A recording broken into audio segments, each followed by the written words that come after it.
Nobody in the Callahan family had ever thought much of Edmund. That was the truth nobody said aloud at his funeral. But everybody carried inside their chests like a stone they'd learned to walk with, adjusted to, forgot about until they sat down in a hard pew and felt it press against their ribs all over again. They called him the odd one, but not to his face, and not with cruelty exactly, more with the comfortable dismissiveness that families reserve for the member who doesn't fit the mold, who never married well, or climbed the right ladder, or attended the right church, or drove the right car. Edmund Aldous Callahan had done none of those things. He had worked for 51 years as a dispatch clerk for a regional freight company that no longer existed, and living in a 3-room house on the edge of Darby Creek that smelled of old paper and machine oil and something faintly medicinal that nobody could ever name with certainty. He had never raised his voice that anyone could recall. He had never asked for anything. He had shown up at Christmas with modest gifts, wrapped in the same brown paper he saved from packages received throughout the year.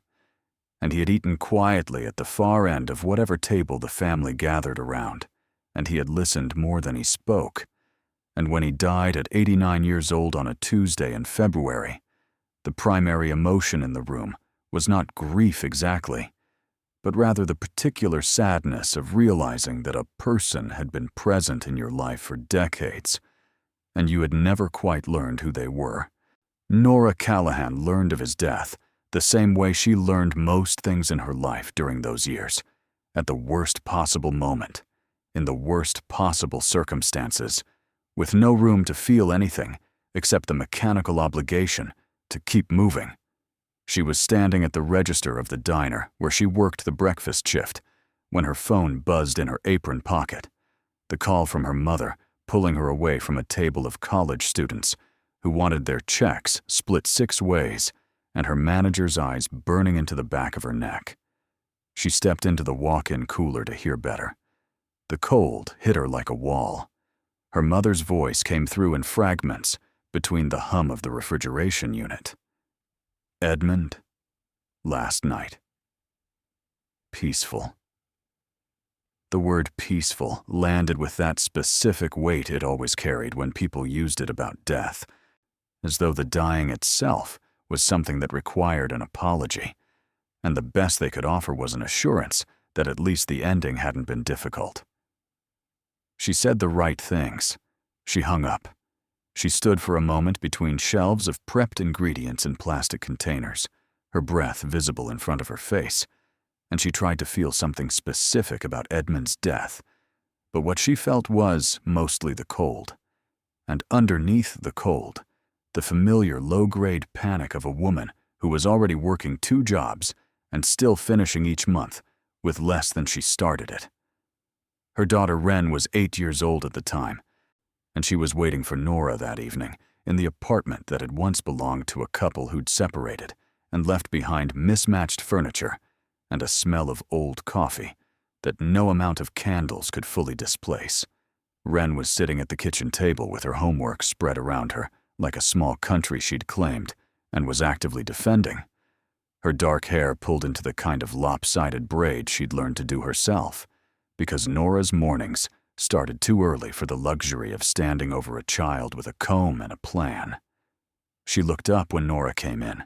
Her eyes, which were the same deep brown as her father's, the one feature of his that Nora had no complaint about, moved across her mother's face with the precise attention of a child who had grown up reading rooms before she could read books. Great-Uncle Edmund died, Nora said before Wren could ask.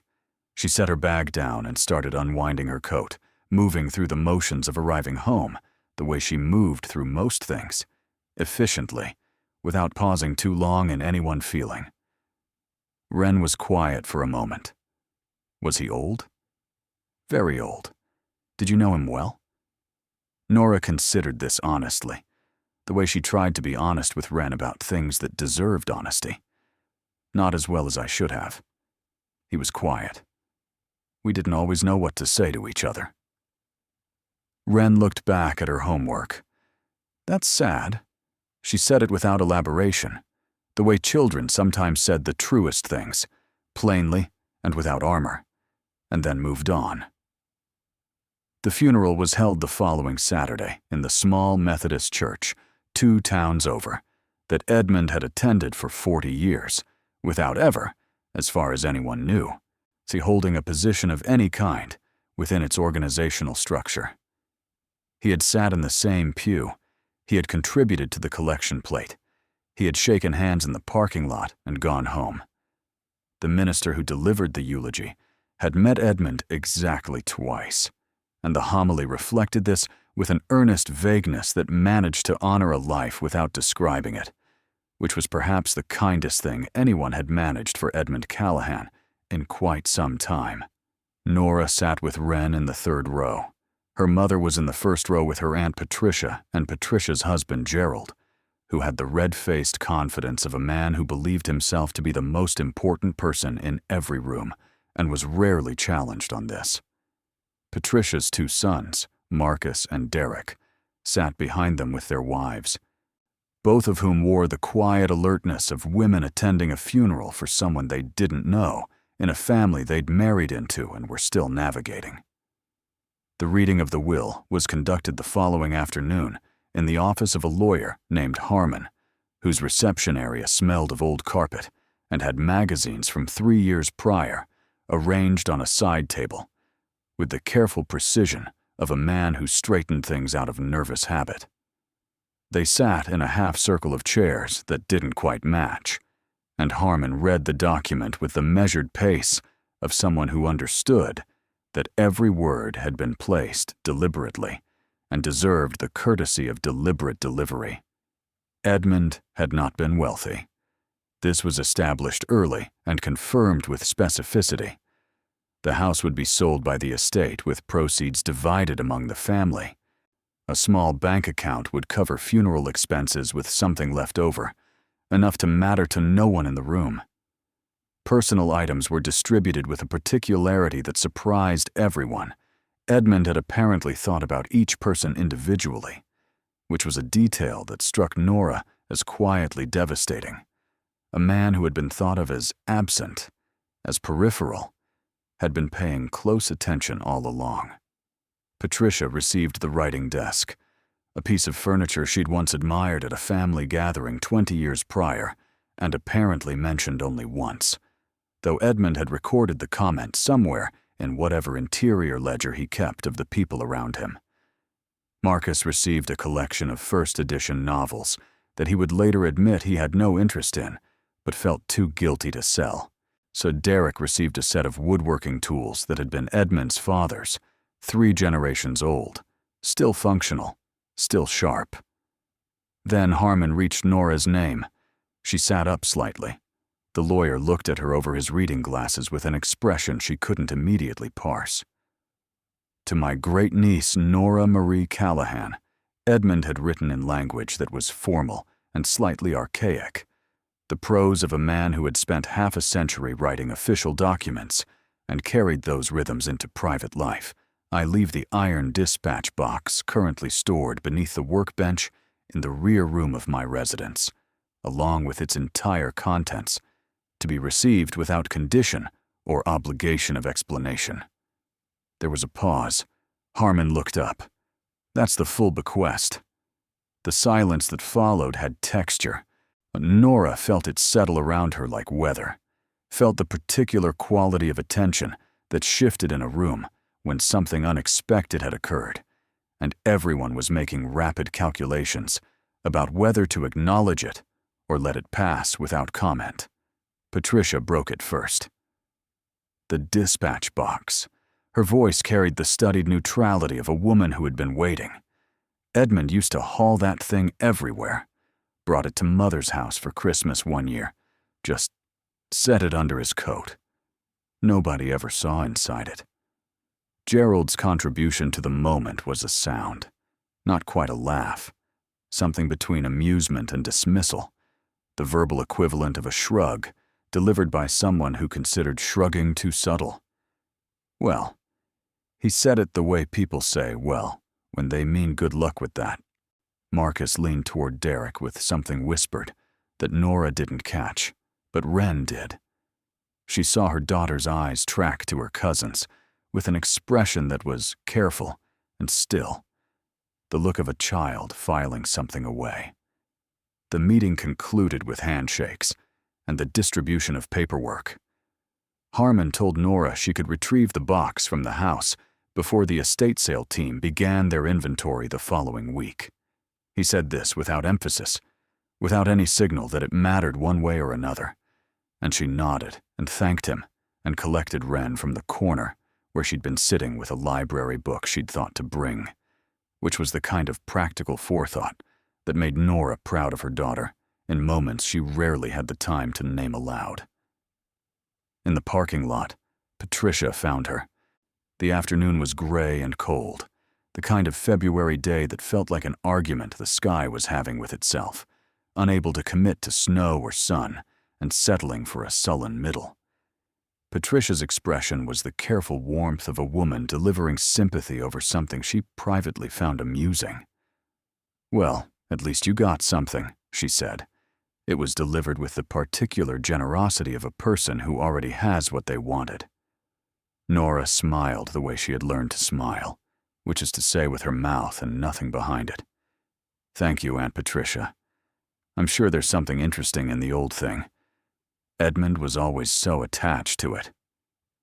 She paused, adjusting her coat against the cold, the pause the length of a thought she was deciding whether to voice.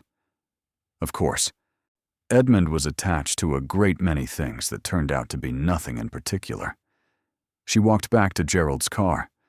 Nora stood in the cold for a moment, watching them go, then felt Wren's hand find hers. "She said that to make you feel small," Wren observed. Nora looked down at her daughter. "She's not wrong that the box might be nothing." "She might not be wrong," Wren said, "but she said it like she was glad about it. That's different." They drove to Edmund's house the next morning, a Sunday. The streets quiet in the particular way of Sunday mornings, in small towns where the church crowd had gone in and the secular crowd was still asleep. The house was a narrow thing set back from the road by a gravel path, surrounded by trees that were bare in February and showed their full architecture against the pale sky, to the complex branching of things that had grown uninterrupted for a long time. Someone from the estate management company had left a lockbox on the door with a combination Harmon had given her, and Nora stood on the small porch, working the numbers, while Wren looked at the house with the open appraisal of a child, encountering something for the first time. "It's smaller than I thought it would be," Wren said. "For a whole life, I mean." Nora got the door open. Inside, the smell hit her immediately. That same combination she associated with Edmund: old paper and machine oil and the faint medicinal undertone. Stronger here, native to the space, the smell of a man who had lived in one place long enough that the place had absorbed him. She stood in the doorway for a moment, adjusting to it, aware that she was standing inside someone's life in the hours immediately after it had ended. The front room held a chair angled toward a window, a small television, bookshelves that ran floor to ceiling on two walls, packed tight with volumes that showed evidence of genuine use, spines cracked and pages marked. These were books that had been read and reread and lived with. A work table near the window held a lamp and a magnifying glass on an arm-mounted stand, the kind of specialized equipment that indicated detailed close work of some kind, examination of things that required precision. Wren walked slowly around the room, hands in her pockets, looking without touching. She paused at the bookshelves and tilted her head to read spines. "A lot of these are about stamps," she said. Nora looked. The girl was right. Among volumes on history and geography and natural science were a significant number of texts with titles that placed them squarely in a specialized world: philatelic catalogs, guides to postal history, technical references to paper and ink and perforation measurement. She pulled one from the shelf and opened it. The pages were annotated in Edmund's handwriting, small and precise, cramped with the particular density of a man who thought carefully about what he committed to paper. The rear room was through a narrow door at the back of the hall. It was smaller than the front room, and more purely functional.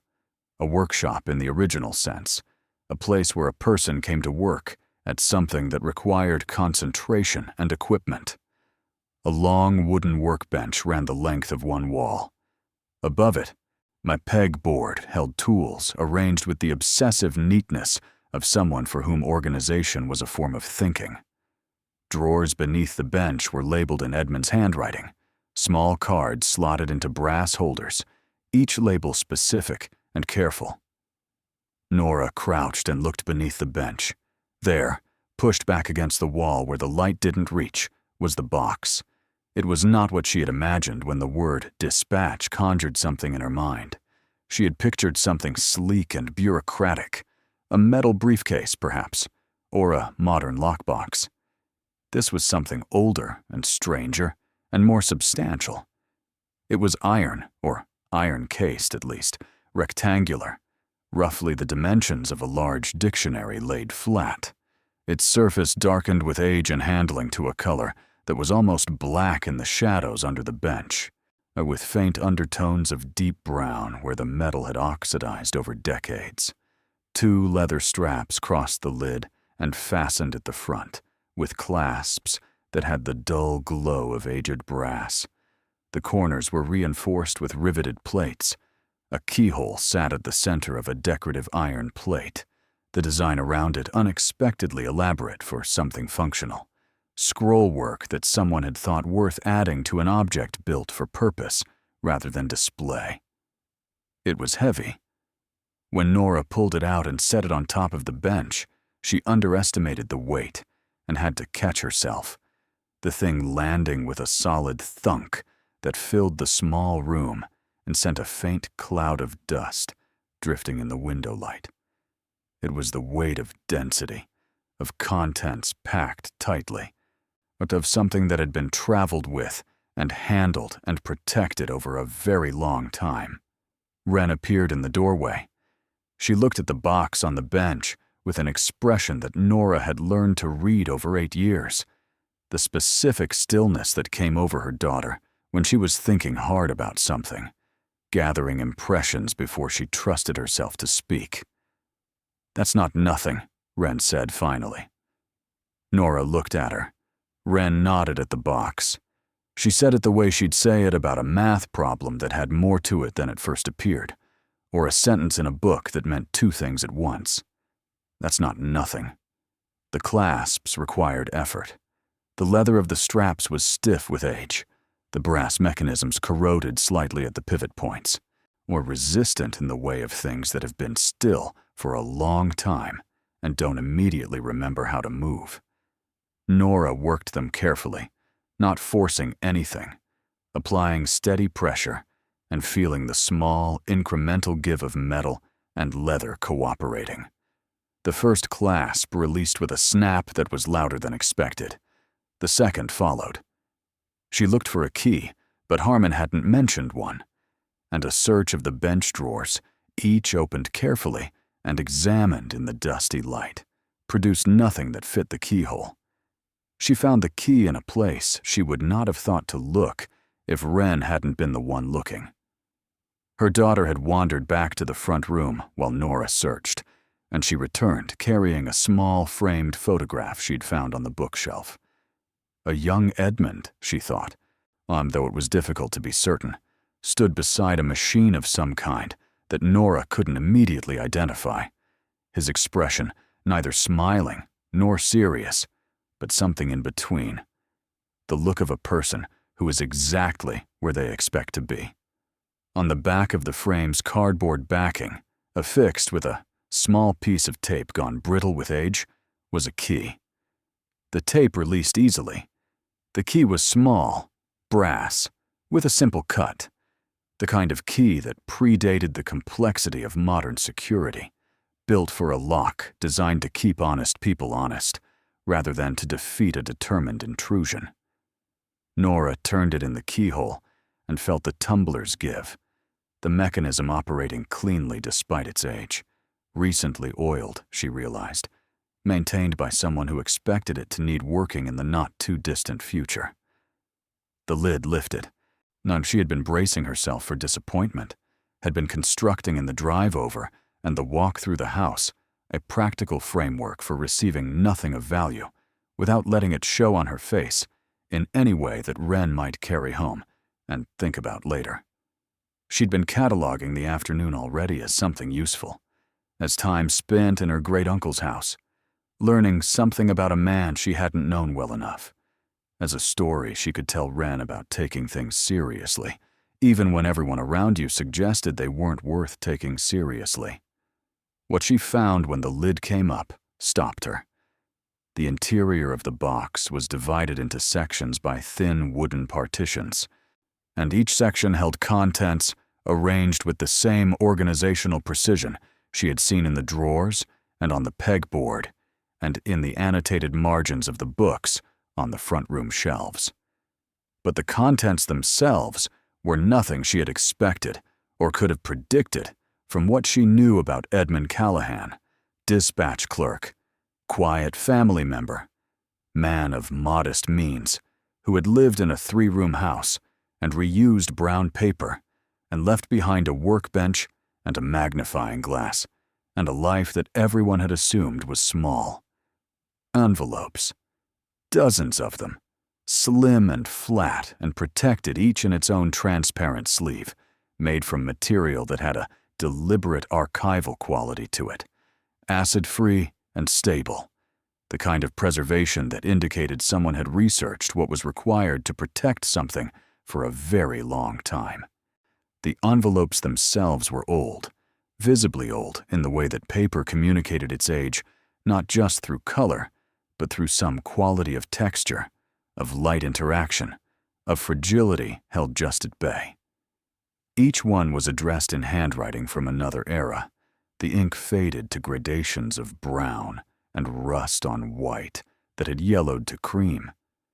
And on each envelope, in the upper right corner, where stamps have lived for as long as there have been stamps, there were stamps.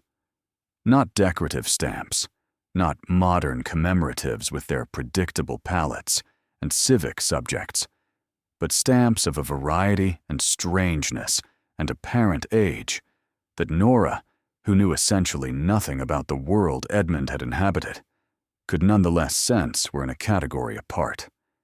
Small squares and rectangles of paper, and some with the printed portraits of figures she half recognized from history, some with designs so intricate they seemed to require the magnifying glass she'd seen in the front room to fully appreciate, some in combinations of color achieved through printing methods she couldn't name, some with cancellation marks so faint they seemed like whispers, some uncancelled entirely, pristine, never used, preserved at the precise moment of their creation, and kept there by whoever had protected them for however long they had been protected. She stood very still for a long time.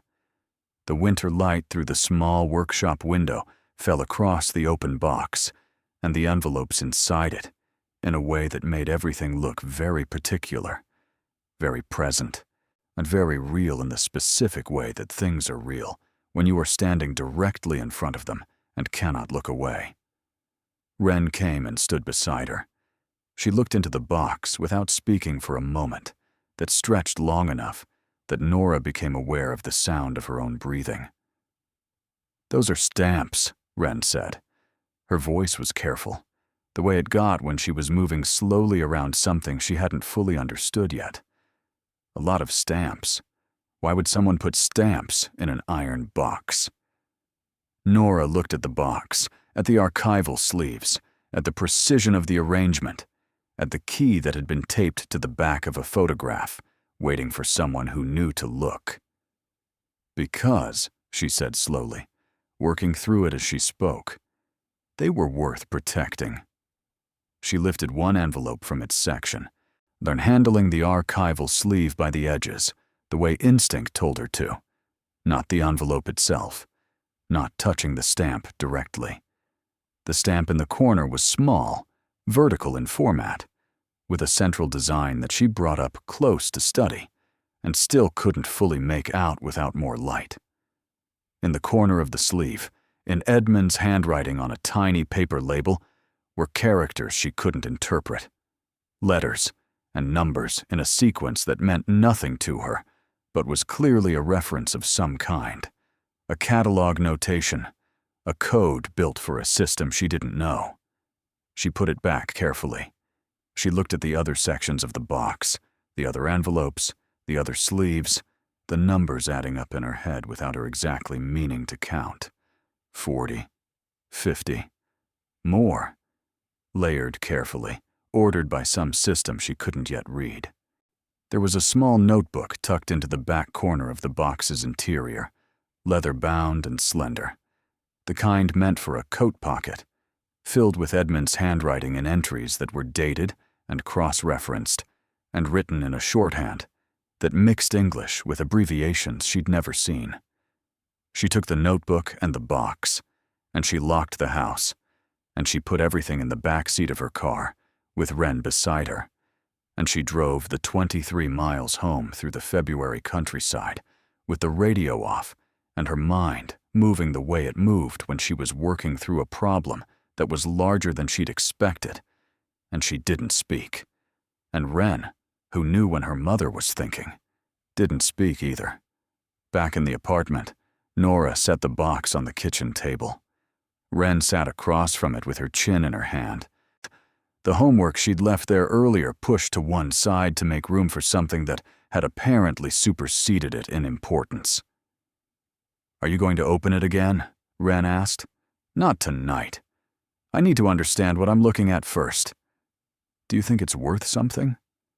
The question was asked without particular weight, without the hunger that adults brought to questions about money, with the simple empirical curiosity of a child asking whether a thing was what it appeared to be.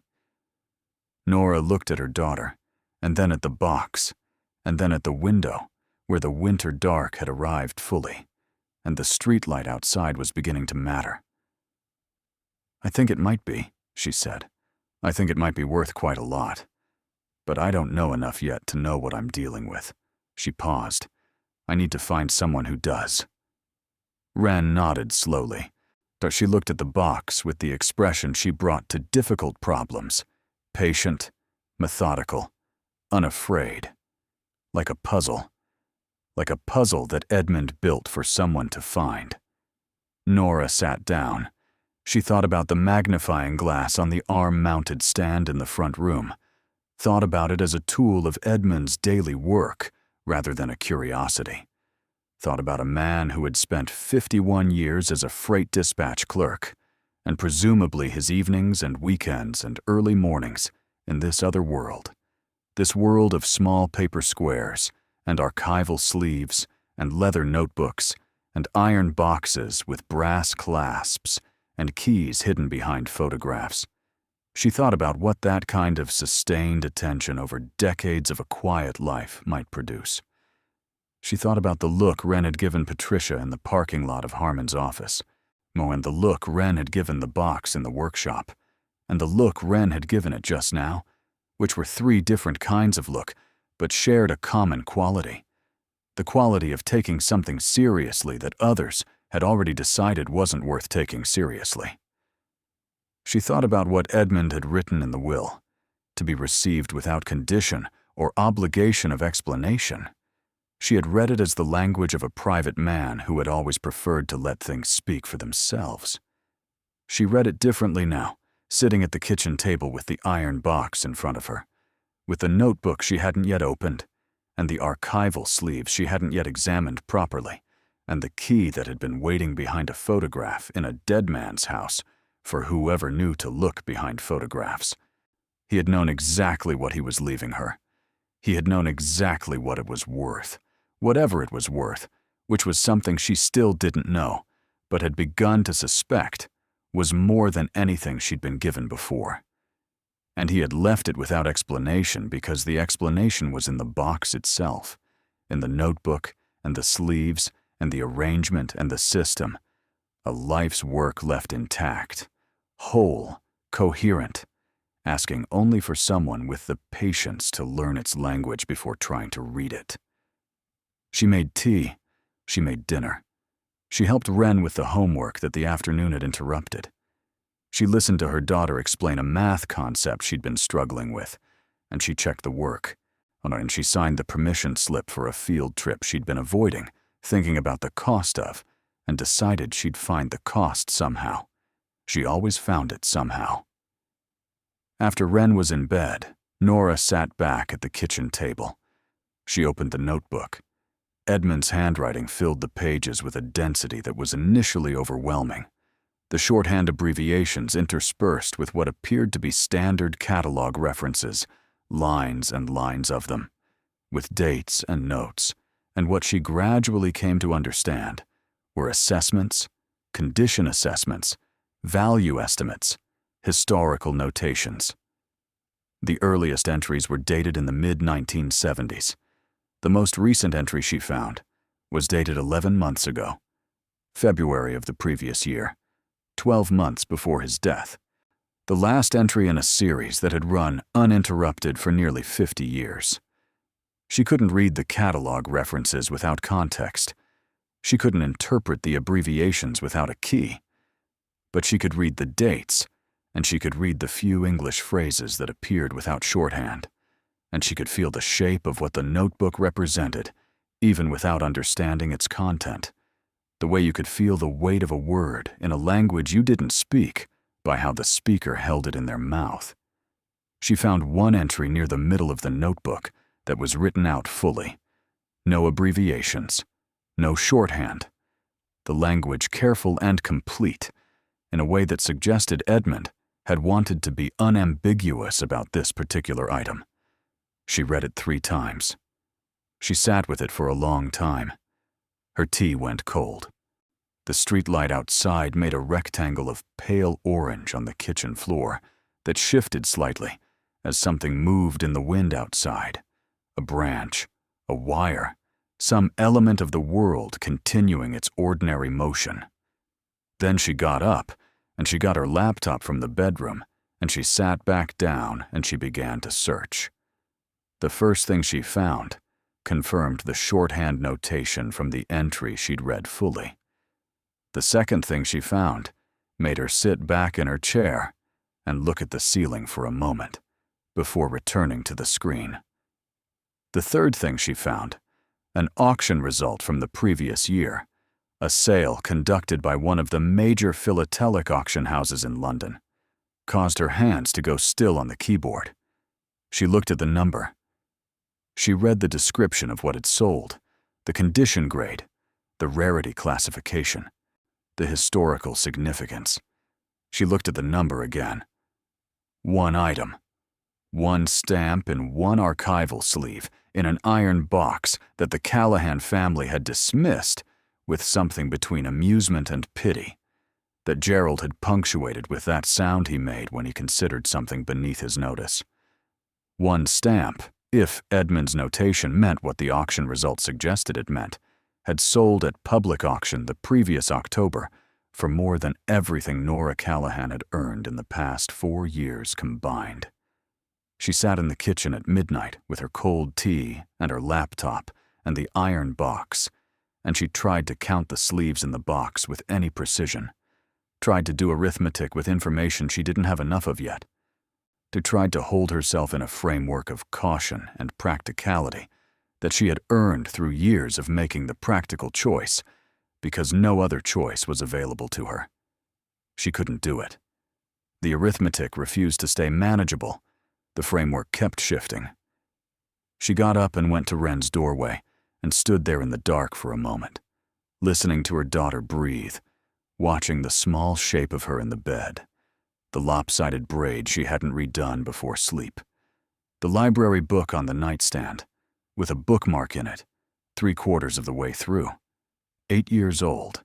8 years of Nora doing the math at the end of every month, making the numbers work in ways they didn't want to work, making choices that were purely about survival dressed up as preferences because calling them preferences made them more bearable.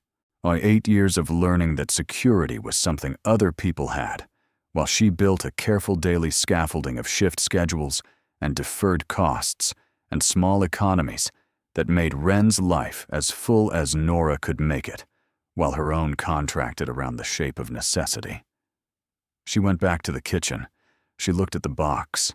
She thought about Edmund in his small house, with his annotated books and his magnifying glass, and his 50 years of careful attention paid to a world that looked to everyone else like the eccentric hobby of an odd, quiet man. She thought about what he had written in his will. The word entire. To be received without condition or obligation of explanation. The iron dispatch box currently stored beneath the workbench, along with its entire contents. She had been given something.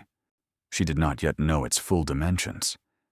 But she knew, sitting in her kitchen in the small hours of a February morning, that whatever it was not the nothing that had been implied by a sound Gerald made in a lawyer's office and a sentence Patricia delivered in a parking lot.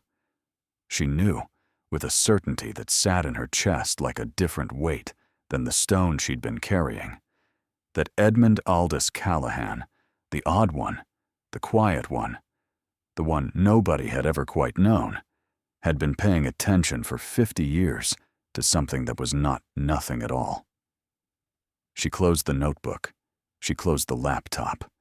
She sat with her hands flat on the table, and the box in front of her, and the particular silence of an apartment in the middle of a winter night. The refrigerator hum, the distant sound of the street below, the rhythm of her own breathing, and underneath it, the rhythm she'd been aware of since she was pregnant with Wren, the second rhythm, the other heartbeat, the presence that had reorganized everything else in her life around its continued beating. Tomorrow, she would find a specialist. Someone who understood the world Edmund had lived in, who could read his shorthand and his catalog references and tell her in plain language what she was holding. Someone who could look at each sleeve and give her a number and a history and a context that would transform what was currently a series of implications and arithmetic she couldn't complete into something solid, into information she could act on. Tomorrow.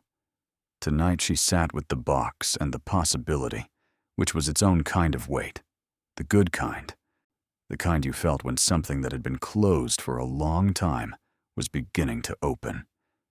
She found the name through a method that felt almost embarrassingly simple, given the weight of what she was trying to do with it.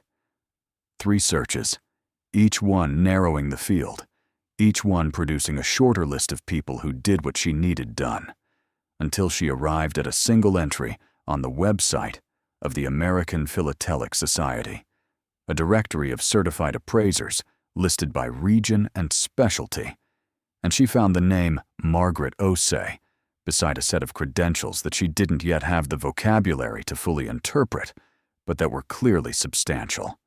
And beside the credentials, a note that said, "By appointment only," and beside that, a phone number with a Tennessee area code, which she took as a sign of nothing except proximity, but accepted as though it were something more.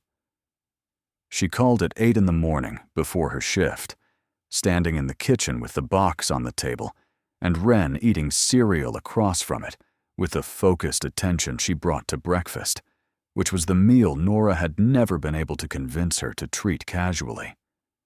The woman who answered did not sound like someone who had been waiting for a call. She sounded like someone who was already in the middle of something else and had paused it precisely long enough to determine whether what had interrupted her warranted further attention. Her voice was dry and unhurried and contained, in its first syllable, enough competence that Nora immediately adjusted her posture without consciously deciding to. "I have a collection," Nora said, "that I inherited from my great-uncle. I need someone to tell me what I have. What kind of collection? Stamps? Philatelic. He had them in archival sleeves. He kept a notebook with what I think are catalog references, but I can't read the shorthand." He had a magnifying glass on a stand in his workshop. He'd been collecting for approximately 50 years, based on the dates in the notebook. There was a pause that had a different quality than a pause caused by disinterest. It was the pause of someone recalculating. What is the geographic range of the material, as far as you can tell? Nora looked at the box. The envelopes I can see have addresses that suggest British, American, some European. There are some I can't place. Age range. She opened the box and lifted the top sleeve carefully, to reading the postmark on the envelope through the transparent material. Some of these envelopes have postmarks going back to the 1880s. Some look more recent.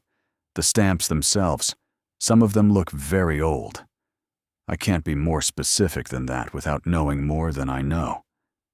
The pause again. Longer this time. Can you bring it this week? The drive to Margaret Osey's office took 40 minutes through countryside that had begun the slow, cautious lean toward spring. Not warm yet, but something in the quality of the light suggesting that warmth was being considered. She worked out of a building that had been a farmhouse once, converted without drama into office space that retained the farmhouse proportions and the farmhouse light. Of large windows and low ceilings, and the smell of old wood that different uses had never quite replaced. A small brass plate beside the door said, Mme. Osei, Certified Philatelic Appraiser, Authentication and Valuation Services. Wren had the day off school for a teacher-in service, which Nora had initially arranged to manage with a complicated series of calls to the woman 2 floors up who sometimes helped, but had ultimately brought Wren along because something in her had decided that Wren should see this, should be there for whatever this turned out to be, should not be somewhere else when the thing happened. If a thing happened.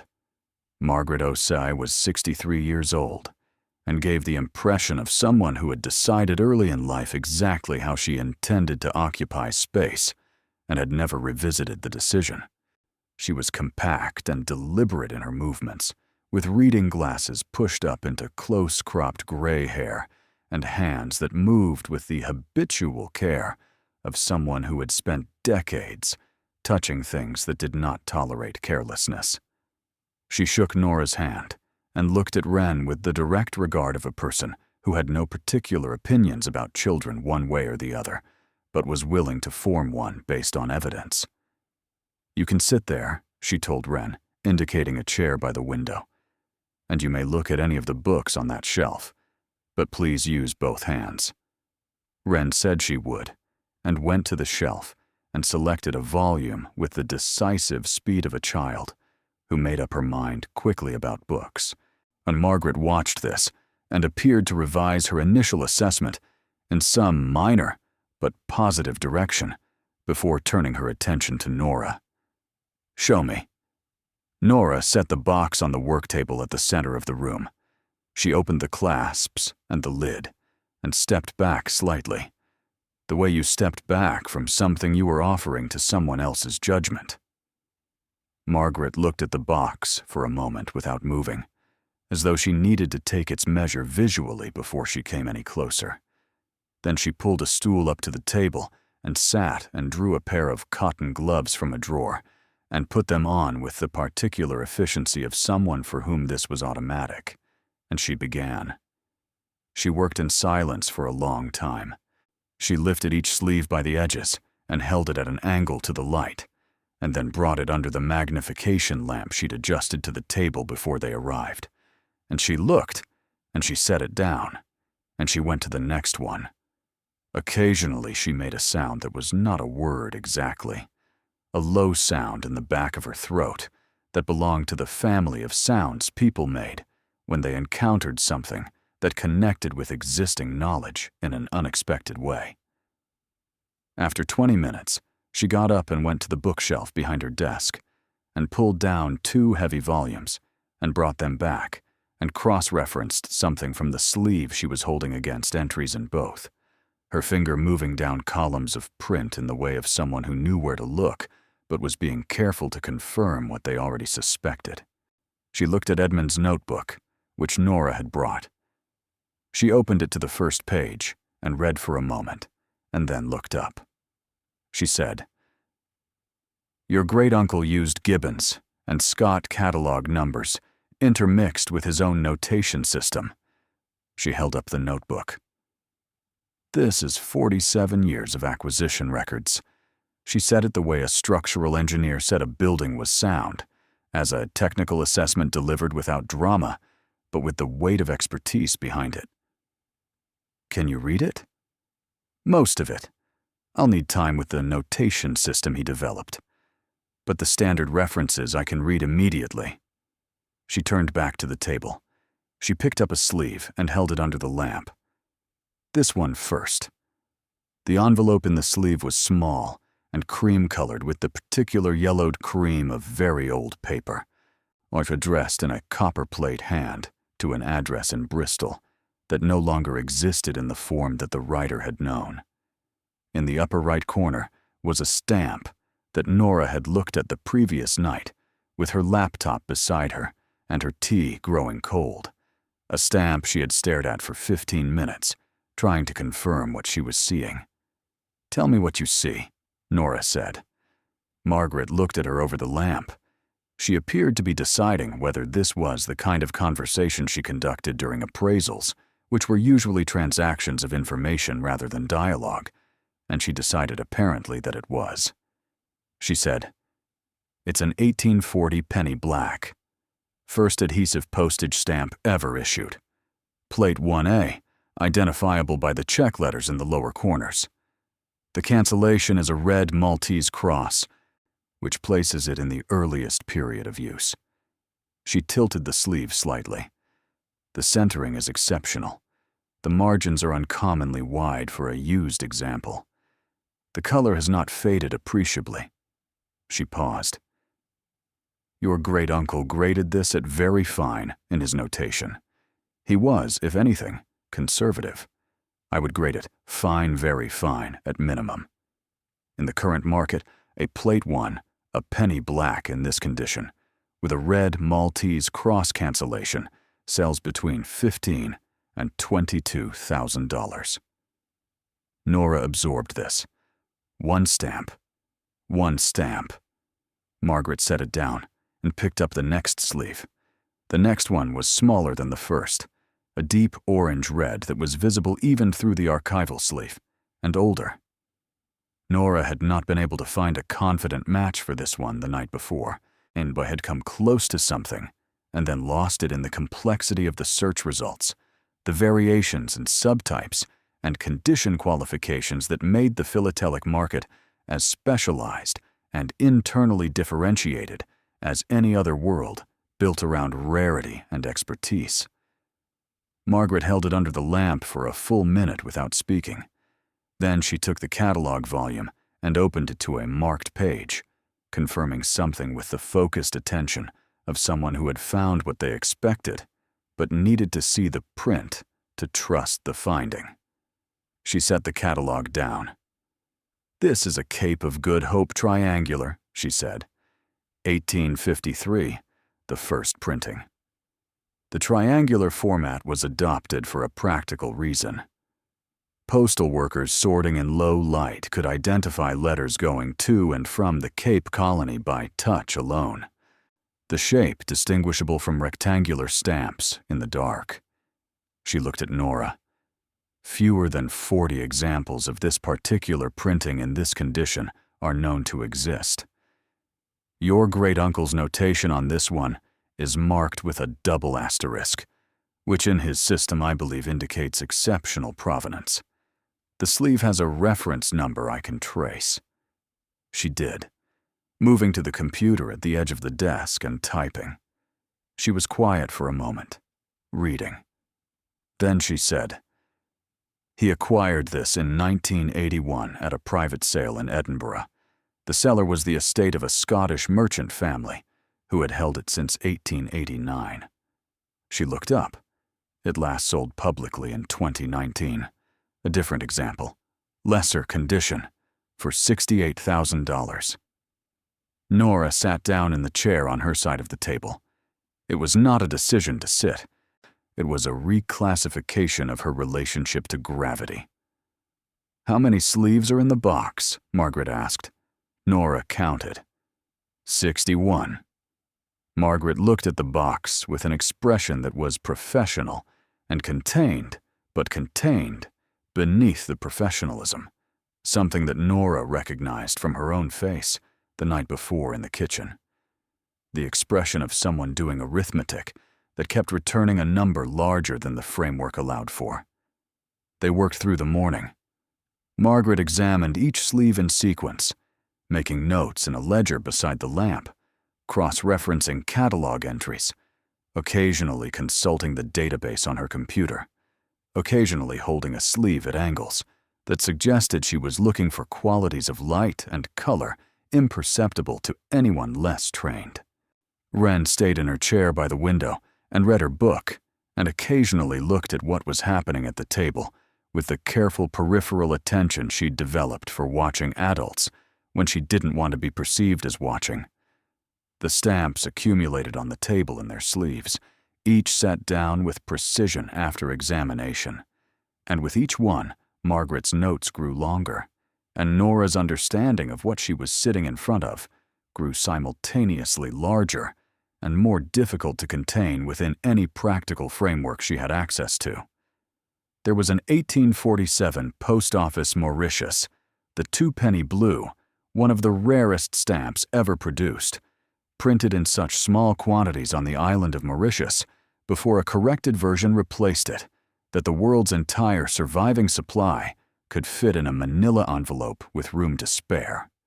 Edmund's notation on this one occupied half a page and was written out in full rather than abbreviated, suggesting he considered it the item in the collection that most required complete and careful documentation. There was an 1868 American Z grill, a stamp that Edmund had written about in the notebook at unusual length, its acquisition in 1979 from a dealer in Philadelphia who had not fully understood what he was selling. The price Edmund had paid, which was recorded in the notebook, with what Nora now recognized as his characteristic understatement, described only as favorable. There was a block of 4 Hawaiian missionaries from 1851, the 2-cent stamp, pale blue on thin velour paper so fragile it seemed to require the archival sleeve to continue existing, acquired by Edmund at a small regional auction in 1983, where he had, the notebook recorded quietly, been the only bidder who recognized what he was looking at. There was an 1855 Swedish Treskilling Yellow, the stamp that should have been printed in blue-green, but had been produced on a single sheet in yellow due to a printing error that was discovered only in 1885, when a schoolboy found one in his grandfather's correspondence, an error stamp of which only a single example was confirmed to exist in the world, an example that had sold in 1996 for nearly $3 million. When Margaret got to the sleeve containing this stamp, she stopped. She held it under the lamp for a very long time. She went to her catalog and her computer, and she came back, and she held it under the lamp again. And she looked at the notation in Edmund's notebook, and she looked back at the sleeve, and she sat down on her stool, and she removed her glasses, and she held the bridge of her nose between thumb and forefinger for a moment. Wren looked up from her book. Margaret replaced her glasses. She said carefully, as though she was selecting each word for its load-bearing capacity, "Your great-uncle's notation on this item describes it as a second example of the Treskilling Yellow, an authenticated second example. He acquired it privately in 1991 from the estate of a Swedish collector who had held it without public knowledge since 1934. She paused. He submitted it for authentication to a private philatelic body in Geneva in 1993. The authentication documentation is in the notation system. So she looked at Nora with an expression that had moved past professional and into the territory of something older and more fundamental. The expression of someone standing at the edge of a thing they had spent a career preparing for, but had not expected to actually encounter. The known example of the Treskilling Yellow sold in 2010 for $2.3 million. A second confirmed example would not sell for less. Given the 70-year gap in its known existence, the provenance alone would drive interest that I cannot quantify precisely. She took a measured breath. I can tell you with confidence that it would not sell for less than $3 million and might sell for considerably more. The room was very quiet. Through the window, a bird moved through the yard with the purposeful indifference of a creature operating entirely outside the concerns of the room it was passing, and Nora watched it for a moment because she needed something to look at that was not the table or the stamp or Margaret Osey's expression. Wren said from her chair by the window, "Is that the important one?" Margaret looked at her. She said, "It is one of several important ones." Wren nodded and returned to her book. They finished the examination in the early afternoon. Margaret made a final entry in her ledger and set down her pen and looked at the sleeves arranged before her, and then at the notebook, and then at Nora. She said, "I need several weeks to complete a formal written appraisal. Some of the items require additional authentication documentation that I will need to source. 2 of the items I will need to send to colleagues for specialist assessment. But I can give you a preliminary range today." Her voice was steady. Nora respected this, the steadiness, the refusal to deliver what was coming with theatrics it didn't need, because it was sufficient entirely on its own. Based on today's examination and current realized prices at major auction houses, this collection has a preliminary appraised value of between $14 and $22 million. She let the number exist for a moment before she continued. The lower figure assumes standard market conditions and straightforward sale through established channels. The upper figure reflects the possibility that several of the key items, particularly the second Treskilling Yellow and the Post Office Mauritius and the Z Grill, may attract the kind of specialist competitive bidding that can move realized prices significantly above estimate. She paused. I have appraised collections worth more than this. I have appraised very few assembled by a private individual without institutional resources over the course of a single lifetime. Your great-uncle was, she chose the word with care, extraordinary. Nora sat with the number the way she had sat with it the night before, except that it was now not an implication or an arithmetic she couldn't complete, but a figure delivered by a credentialed expert, in a measured voice, in a room with a professional ledger and decades of expertise behind it. She sat with it and tried to make it fit into the shape of her life and could not do it. Not because the number was abstract, but because her life was so specifically concrete. The rent that was due in 10 days, the shift she was covering on Saturday, because her manager needed the coverage and she needed the hours. The field trip permission slip on the kitchen counter, and the cost she had decided she would find somehow. Her throat tightened in a way that she did not want and fought, the particular tightening of someone who had held things together for a long time by not letting herself feel the full weight of what she was holding together. Wren appeared beside her without a sound, the way Wren moved when she was being careful not to startle, and put her hand over her mother's hand on the table. The gesture was simple and total, and Nora looked at her daughter, and her daughter looked back at her, and the thing in Nora's throat became something different, became the specific pain of relief, which was the sharpest pain she knew. Margaret looked away at her ledger to give them a moment, a discretion that Nora noted and would remember. "What do I do now?" Nora asked when she could ask. "You do nothing impulsive." Margaret's voice was firm. "You do not tell anyone who does not need to know until the formal appraisal is complete and legal protection is in place." She looked at Nora directly. "Do you have a lawyer?" "No. You will need one. A specialist in estate and property law. Someone who can confirm that the bequest is legally clean, that no one can challenge your ownership of the collection." She paused. "Is there any reason anyone would challenge your inheritance of this box?" So Nora thought about Gerald's sound in the lawyer's office, and Patricia's voice in the parking lot, and her mother's careful silence throughout the reading of the will. She thought about Marcus and Derek's whispered exchange that Wren had clocked with her precise peripheral vision. She said, "My great-uncle's family didn't think there was anything valuable in the box. They might think differently now."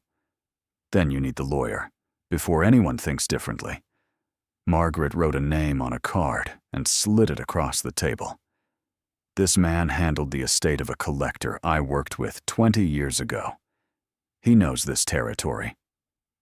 She tapped the card. "Call him today." She drove home with the box in the back seat again, and Wren beside her, and the number inside her head occupying the space where road noise usually went.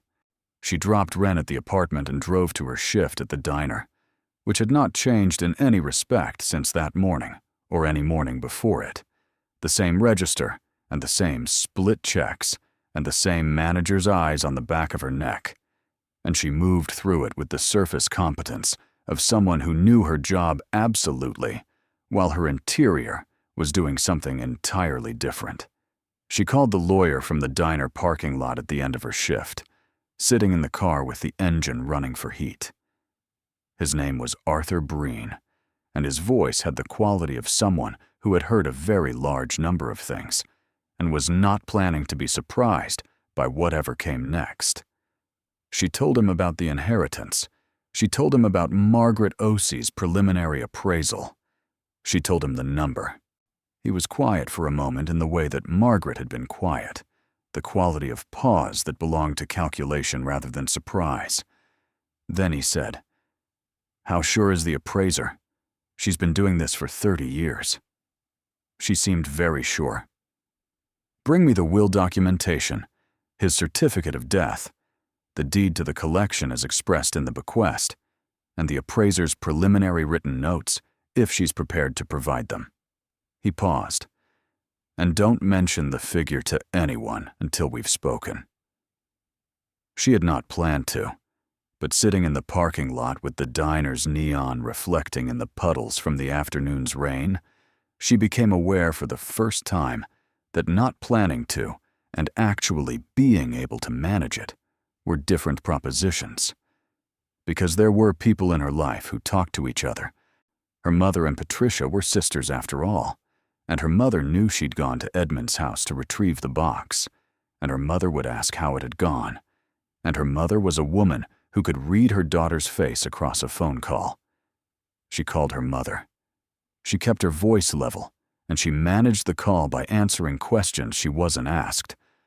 "I went and I got the box, and it's here. It was strange being in his house after.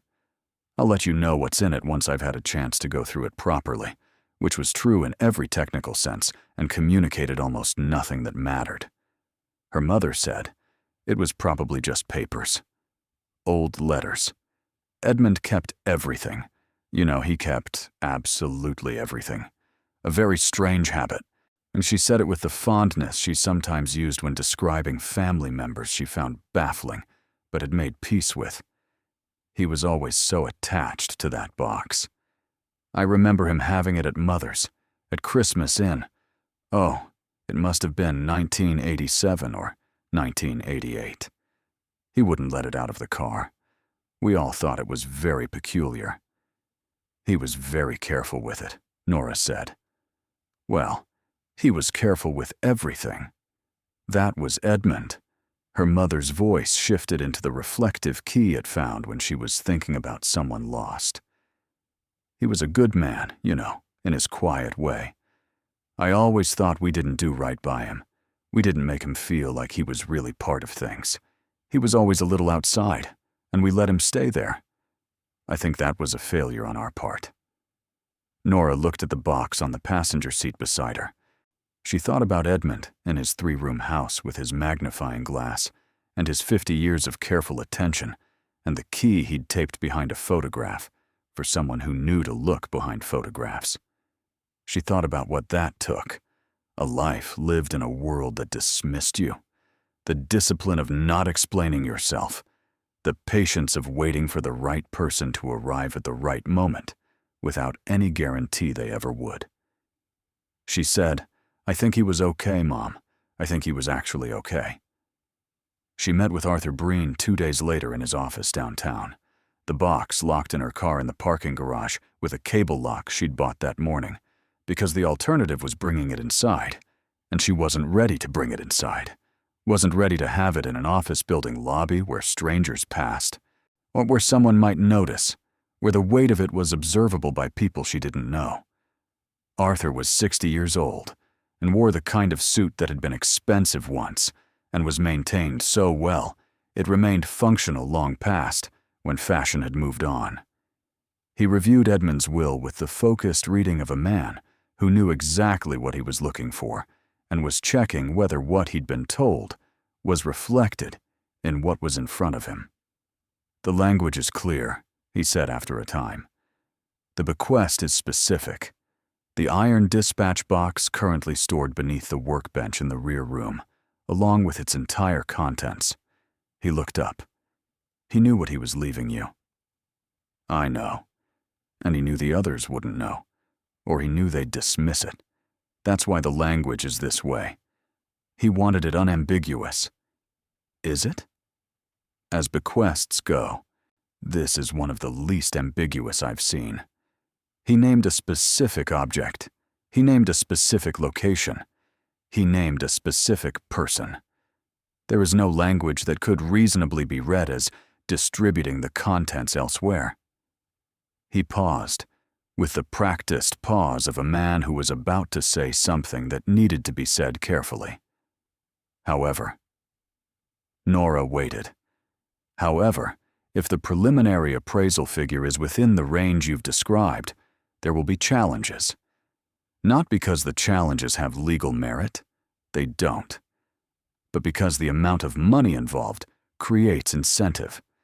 People challenge bequests when there is enough at stake to justify the cost of the challenge. That's simply the reality. From the family. Almost certainly." He set the will down. "Has anyone in the family expressed interest in the box's contents since the reading?" "Not directly. There's been some," she chose the word, "implication. There will be more once the appraisal is complete and word circulates." He turned a pen end over end on the desk. "Here is what we do. We file the appraisal documentation with the probate court as soon as it's complete. We establish your legal ownership as thoroughly and formally as possible before anyone has time to organize a challenge. We document your relationship with the decedent, any communications, any indication of his intention." He looked at her. "Did he contact you before he died? Anything in writing?" She thought about this. She thought about whether Edmund had contacted her and hadn't, not directly, not in any way she would have called contact. But there was the photograph with the key taped behind it. There was the will written in careful, specific, on unambiguous language. There was the notebook organized so completely that a specialist could read it. There was the fact that every element of the collection and its documentation was set up for someone who arrived knowing nothing about stamps to be able to bring it to the right person and have it fully explained. "He planned this," she said. "He planned for me to find it." Arthur looked at her with an expression that contained something adjacent to admiration. "Why you, specifically?" She didn't have an answer. She had thought about this in the car and in the diner and in the moments before sleep when her mind sorted through the day's material. Why her, of all the Callahans, the great niece, rather than the children of his siblings, the one who had the least, who would need it most, whose circumstances made the difference between this value and nothing the greatest possible? She didn't know if Edmund had known the specifics of her circumstances, the 2 jobs and the field trip permission slip and the arithmetic at the end of every month. She didn't know if he had simply seen something in her that he recognized, some quality of paying attention that matched his own, something Wren had inherited and Nora had perhaps never lost entirely in the years of practical pressure. She didn't know. She thought she might never fully know. She said, "I think he trusted me to take it seriously." Arthur nodded as though this was sufficient. He picked up his pen and began to write. "Then we make sure you can." The formal appraisal arrived 3 weeks later, on 42 pages of detailed assessment covering each item in the collection with the full weight of Margaret O'Sea's credentials and methodology behind every entry. The conclusion, which Margaret had called preliminary in their meeting, but which the formal document expressed with the measured certainty of an expert willing to put her name to a number, placed the collection's current market value at a minimum of $16.4 million, with a notation that 5 key items, including the second, Treskilling Yellow, warranted specialist auction placement that could move realized values significantly higher than estimate. Nora read the conclusion standing at the kitchen counter, while Wren ate breakfast, and she read it twice, and then set it face down on the counter and poured herself coffee, and stood looking out the window at the parking lot below, where the morning was doing its ordinary things.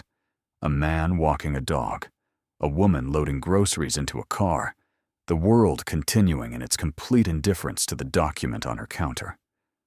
Wren finished her cereal and looked at the document and looked at her mother. Is it good news? It's complicated news.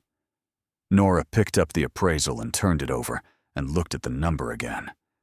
She had been looking at it for 3 weeks, and it had not become familiar.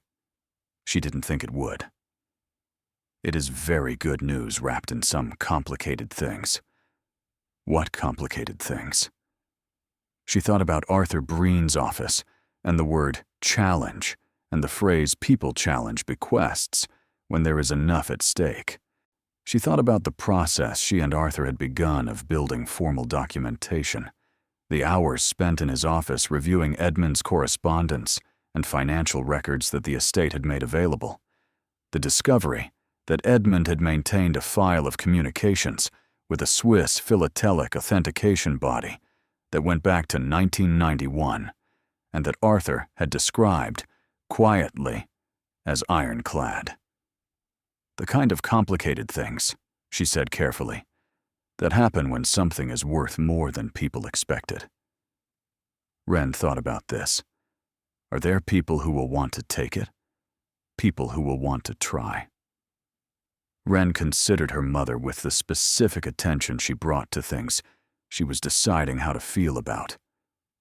Can they? Arthur says no. He says the will is clear, and the bequest is specific, and our documentation is thorough. She paused. He says there will be attempts. That's different from saying they'll succeed. Her daughter nodded slowly. So we have to be ready. We have to be ready. She told her mother that evening. This was the call she had rehearsed in the car, and the diner, and the shower. The call she had been preparing language for since the morning in Margaret's office, trying to find a way to say what had to be said that was honest and complete, and manage the response before the response could manage her. She sat at the kitchen table with the appraisal in front of her, and she called. She said, "Mom, about Edmund's box. I need to tell you what was in it." The silence after she read the figure from the appraisal had a specific texture. It was the silence of someone revising an internal document that had been written over decades and could not be revised quickly. Her mother said, "I'm sorry." And Nora read the figure again, and her mother said, "That can't be right. Not Edmund. Edmund had nothing. That house, a small savings account, that's what Patricia said. He had nothing. He had a collection. He'd been building it for 50 years. Stamps. Her mother said the word with the particular bewilderment of someone encountering an object they know the name of in a context that renders the name temporarily insufficient. Edmund had stamps. Yes. And there, that number you said. 16 million at minimum, possibly higher. Another silence. This one had a different texture, was moving through something more complicated than revision, was entering the territory where people began to do their own arithmetic, to think about their own relationship to the thing that had just been named, and to place themselves in the landscape that the number had suddenly populated. Patricia doesn't know, her mother said finally. She said it carefully, in the voice of a woman weighing what a thing meant, before she said what it was. Nobody knows, except my lawyer and the appraiser, and now you. Her mother was quiet in the particular way of someone deciding something. She was a decent woman, Nora's mother. Fundamentally decent in the way that most people were fundamentally decent when things weren't at stake. And Nora loved her and trusted her decency in most circumstances, and was aware that $16 million was not most circumstances. Mom, Nora said, I need you to understand that this was Edmund's decision. It was specific. He wrote my name. The lawyer says it's unambiguous. I know that. Of course I know that. Her mother's voice was quick, defensive in the way of someone deflecting an accusation that has not yet been made, but that they are already constructing a response to. I'm not suggesting anything. I'm just... She stopped. You're thinking about Patricia. I'm thinking that Patricia will not take this well. No, she won't. And Gerald. Gerald was the word that functioned as a complete sentence in her family, the word that contained within it an entire category of predictable behavior that everyone who had spent time around him had already mapped and could navigate from memory. Arthur is handling the legal side, Nora said. It's already in process. He says it's solid. Her mother said, I hope so. And then, after a moment, he was a good man, wasn't he? Edmund. He really was, underneath all the quiet. Yes, Nora said. He really was. Now she was at her morning shift 4 days later, when the call came from Patricia. She saw the name on her phone screen and felt something that was not quite dread, but was adjacent to it. A bracing, a preparation of the kind you did before a cold wave. And she stepped outside the diner into the morning air and answered. Patricia's voice was not what she'd expected. She had expected the controlled warmth deployed as a vehicle for something else. The tone of the parking lot outside Harmon's office. Instead, Patricia's voice was tight and sharp in a way that had abandoned pretense entirely. The voice of a woman who had heard something and had not had time to arrange a response around it before needing to make the call. Your mother told me, Patricia said. Nora said nothing. $16 million. Patricia said it the way you said a number that was offensive to you, as though the number itself had committed a discourtesy. That's the preliminary appraisal figure. Edmund was not a wealthy man. He had a savings account and a house with a leaking roof and 20-year-old appliances. I went there to help clear it. I know what was in it. He did not have $16 million. He had a collection. He'd been building it for 50 years. Nora kept her voice level. It was his to build and his to leave. To you specifically. Patricia's voice landed on specifically with a weight that was a question dressed as an observation. Yes, to me specifically. He named me in the will. My lawyer has reviewed the documentation thoroughly. There was a silence that Nora heard as Patricia recalibrating, recognizing that the word lawyer had arrived earlier in the conversation than expected and had arrived with the confidence of someone who had done preparation. And your lawyer is a specialist in estate and probate law. His name is Arthur Breen. He's been involved since before the appraisal was complete. Another silence. Longer. Patricia said, Edmund was very old. 89 years old. He was living alone for years. One has to wonder about the conditions under which a will of this complexity was assembled. Nora had anticipated this too, had discussed it with Arthur, who had anticipated it before she had. She said, Edmund signed his will in the presence of 2 independent witnesses and a notary 6 years before his death, at which point he was 83 years old and had no diagnosed cognitive conditions. His doctor of 19 years can testify to that.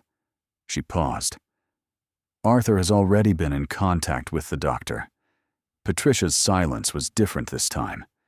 It had the quality of a room after a sound has stopped, the particular ringing absence of a gambit that has encountered a prepared position. Gerald believes, Patricia said carefully, that the family should consider all of its options. Nora thought about Gerald making his sound in the lawyer's office, that noise between amusement and dismissal, the verdict on a dead man's life delivered in a syllable.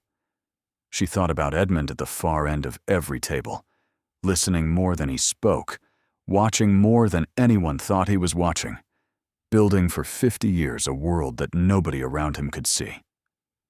Tell Gerald, Nora said, that Arthur Breen's contact information is available on his firm's website. He's welcome to reach out. She went back inside and finished her shift. She carried plates and split checks and smiled at the college students and felt the manager's eyes on her neck, and she thought about Edmund and the magnifying glass and the key behind the photograph and the word entire. And she thought about Wren's hand over hers on Margaret O'Sai's work table. And she thought about what it meant to spend a life paying attention to something that nobody else could see, to build it slowly and carefully over 50 years, and to leave it, finally, to the right person, trusting them to understand what to do with it.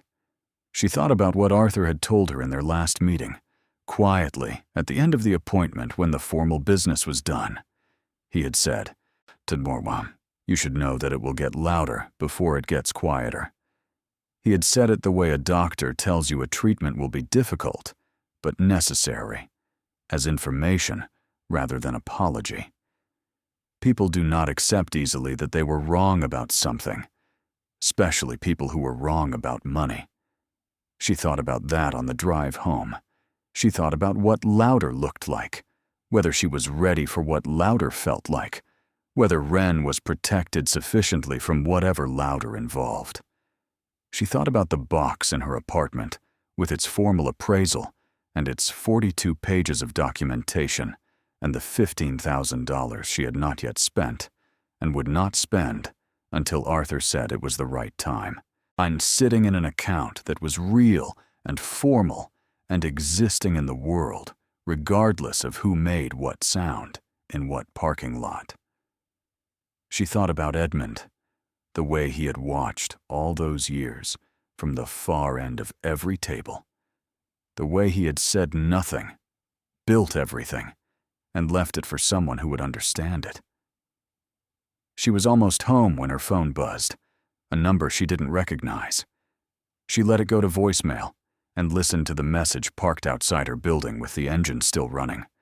The voice was male, older, with an accent she could not immediately place, something European, careful in the specific way of people speaking a language that is excellent, but learned. He said, Miss Callahan, my name is Henrik Voss. I represent a private collector who has had an interest in your great-uncle's collection for some years. We understood the collection would not become available during his lifetime.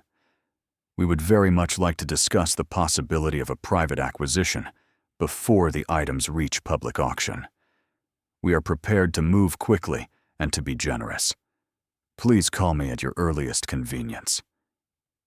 She sat with the phone in her hand and the engine running and the streetlight making its orange rectangle on the sidewalk outside.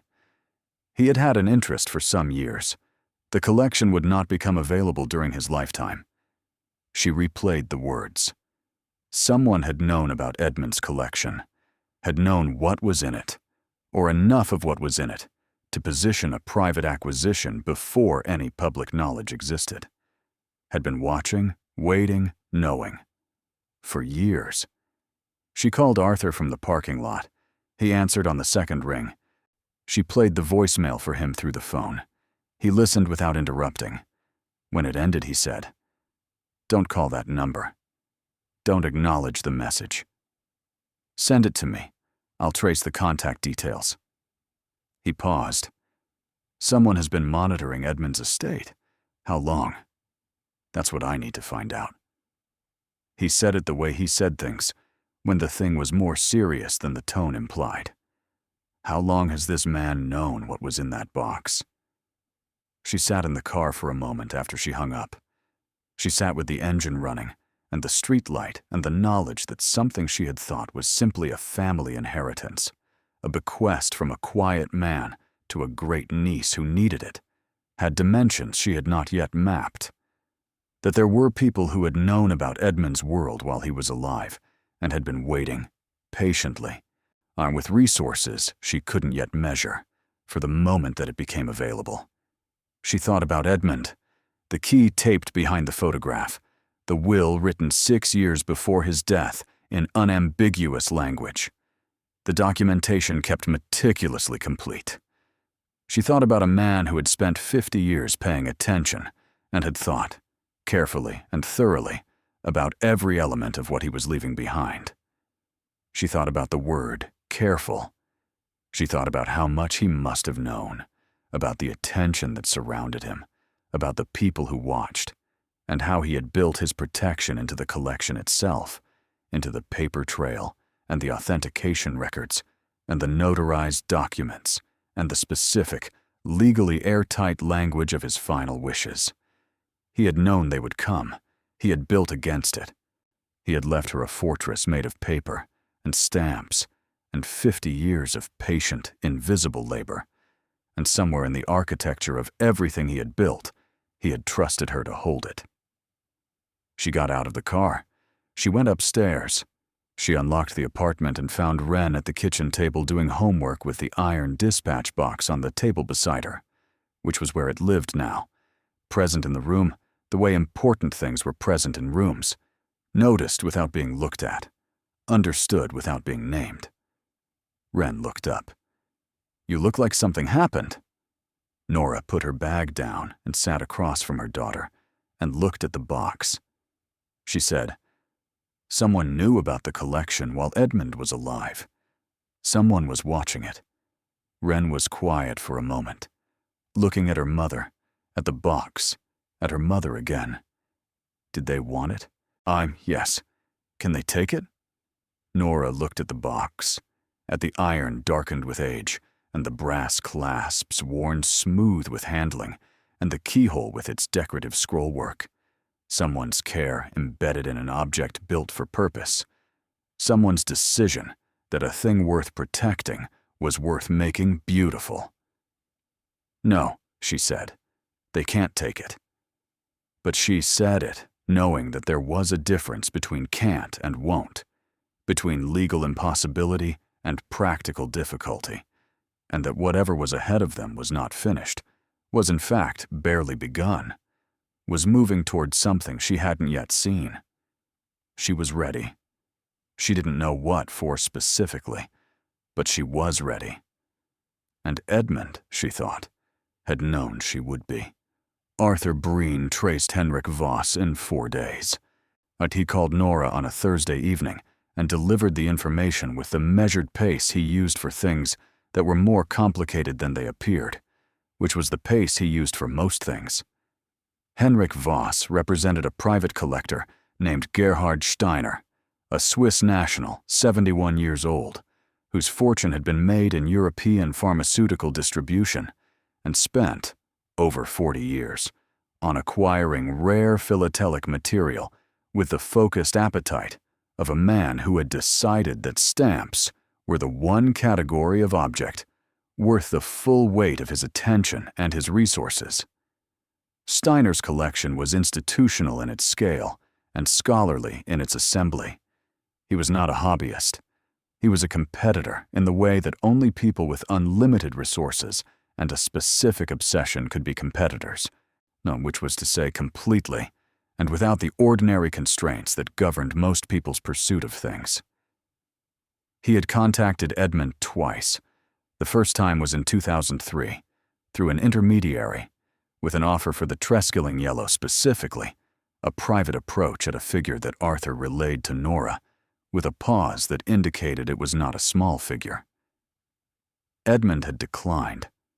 The second contact was in 2011, a broader inquiry about the collection as a whole, again through Voss, again declined. After the second refusal, Steiner had maintained what Voss had described to Arthur in a phone call that Arthur recorded with proper notification and which Nora listened to twice as respectful awareness. He had not approached Edmund again. He had simply kept informed, through legitimate channels, about the collection's existence and status. Edmund knew about the interest, Arthur told her. There are notes in his files, brief but deliberate. He knew Steiner was watching. He found it. Arthur paused. Amusing, apparently. Nora sat with this. She tried to imagine Edmund in his three-room house with his magnifying glass, aware that a Swiss billionaire with 4 decades of philatelic acquisition behind him was paying respectful attention to his collection from a distance, and finding this not threatening or flattering, but simply amusing, in the way of a man who had long ago made his peace with what he had, and what he intended to do with it. He never intended to sell it privately, she said. Never. Arthur's voice was dry. He intended for it to go to auction. Full public sale, competitive bidding, full realized value. He built his documentation specifically for that process, and every authentication record, every provenance note, every acquisition detail. That notebook your daughter found isn't just a collector's record. It's an auction house's research file, assembled over 50 years by the seller himself.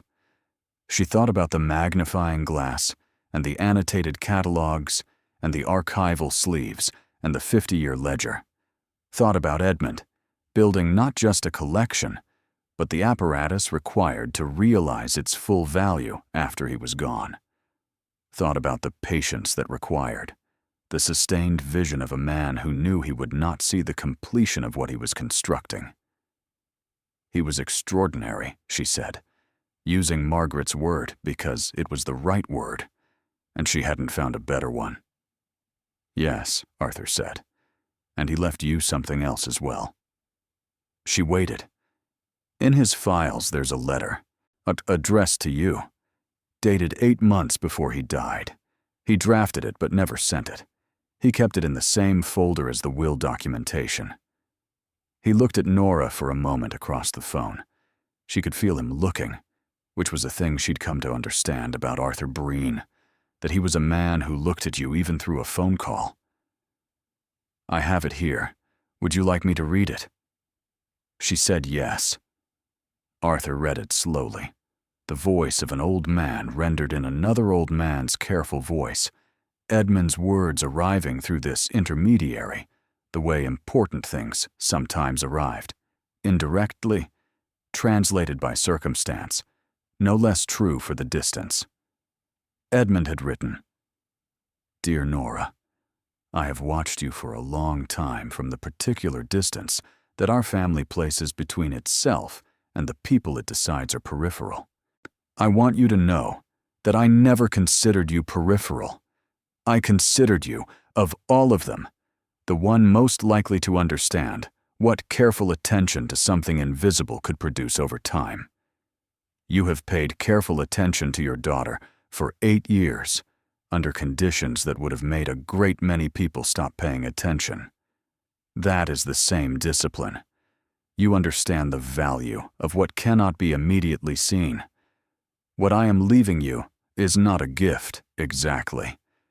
It is a recognition. It is me saying from the distance I have always kept that I saw you. I hope it is useful. Your great-uncle Edmund. She sat at the kitchen table for a long time after the call ended, Wren was in bed. The apartment was quiet, with the particular quality of quiet that apartments had late at night, when the building settled, and the street below thinned to occasional sounds, and the world shrank to the dimensions of the room you were in. She had been seen. By a man at the far end of every table who had looked like he wasn't paying attention because nobody had thought to look back, who had spent 50 years building something invisible and left it for the person he'd decided was the right kind of careful, and trusted her to understand it, without an explanation he wasn't there to give. She pressed the heels of her hands against her eyes for a moment. Then she got up, and she checked on Wren, and she went to bed, and she slept better than she had in years.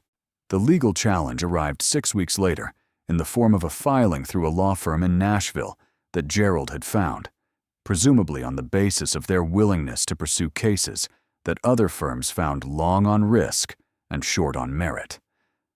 The filing claimed that Edmund's mental competence at the time of signing the will was questionable, that the bequest had been achieved through undue influence by Nora, and that, as Edmund's primary family members, his siblings' children, meaning Patricia's sons Marcus and Derek, had a legitimate claim to the collection.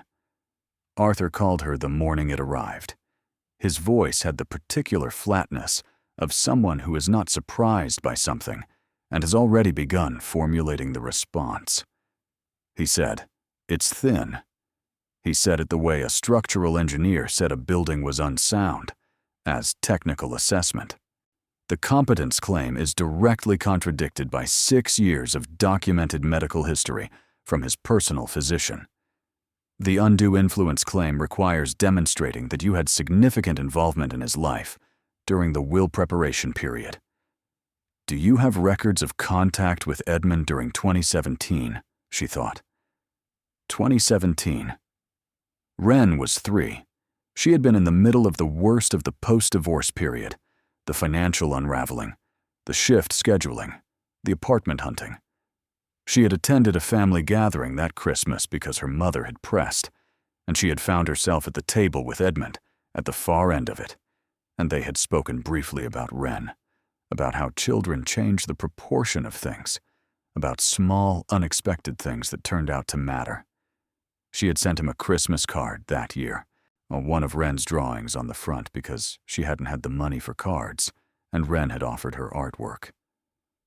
"I sent him a Christmas card," she said, "with a drawing Wren made." Arthur was quiet for a moment that contained something she gradually understood was suppressed amusement. He said, "Did Edmund keep things?" "He kept everything." "Then the card is in his house somewhere. Or his files." It was in his files. Arthur's assistant found it 2 days later in the estate documents that had been made available through the probate process. The card with Wren's drawing on the front, the envelope postmarked December 2017, filed by Edmund in a folder labeled Personal Correspondence, alongside 17 other pieces of mail from various family members over various years, organized chronologically with Edmund's characteristic precision. The card disproved undue influence in a way that made the claim almost embarrassing in its mismatch between allegation and evidence. Arthur filed the response within a week. The judge reviewing the challenge dismissed it within 10 days of the response filing in language that was judicially measured but contained, in its measured way, something close to impatience. The competence claim was unsupported by evidence. The undue influence claim was contradicted by documentation. The familial entitlement claim had no legal basis, given the specific language of the bequest. Gerald called Nora directly the day after the dismissal.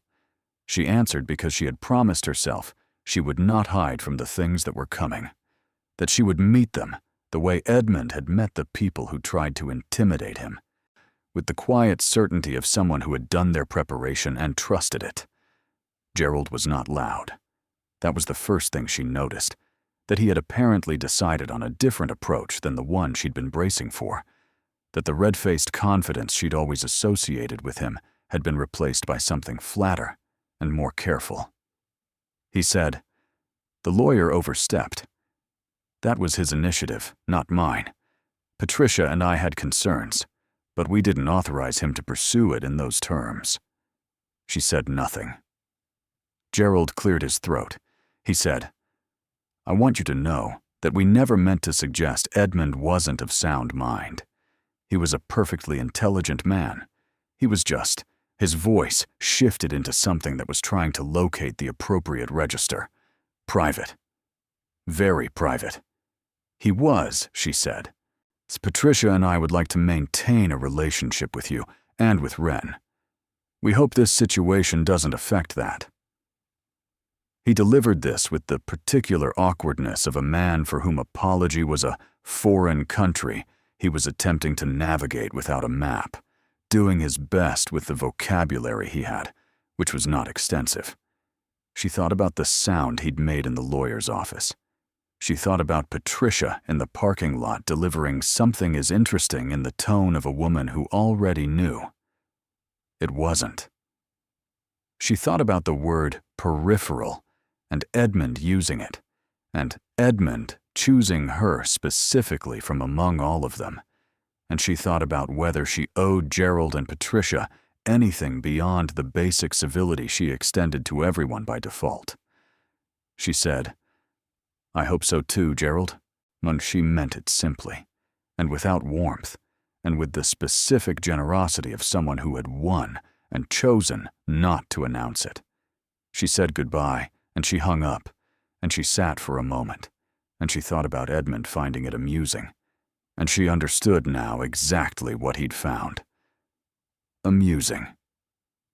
The auction was scheduled for the 3rd week of May at the London Rooms of Drummond's, a philatelic auction house with 130 years of history behind its name, and a client base that was global and serious and accustomed to rare material, but not, as the specialist, who contacted Nora on behalf of the house, said carefully, not accustomed to a collection of this coherence appearing in a single sale. And his name was James Farley, and he spoke with the compressed excitement of a professional who had trained himself to suppress enthusiasm in the interest of appearing objective, and was finding the training inadequate to the current circumstances. He flew to Nashville to examine the collection in person, spending 3 days with Margaret Osei jointly reviewing each item, the two of them working through the appraisal documentation and Edmund's notebook with the intense collaborative focus of two people who spoke the same specialized language and had rarely found someone else who spoke it as fluently.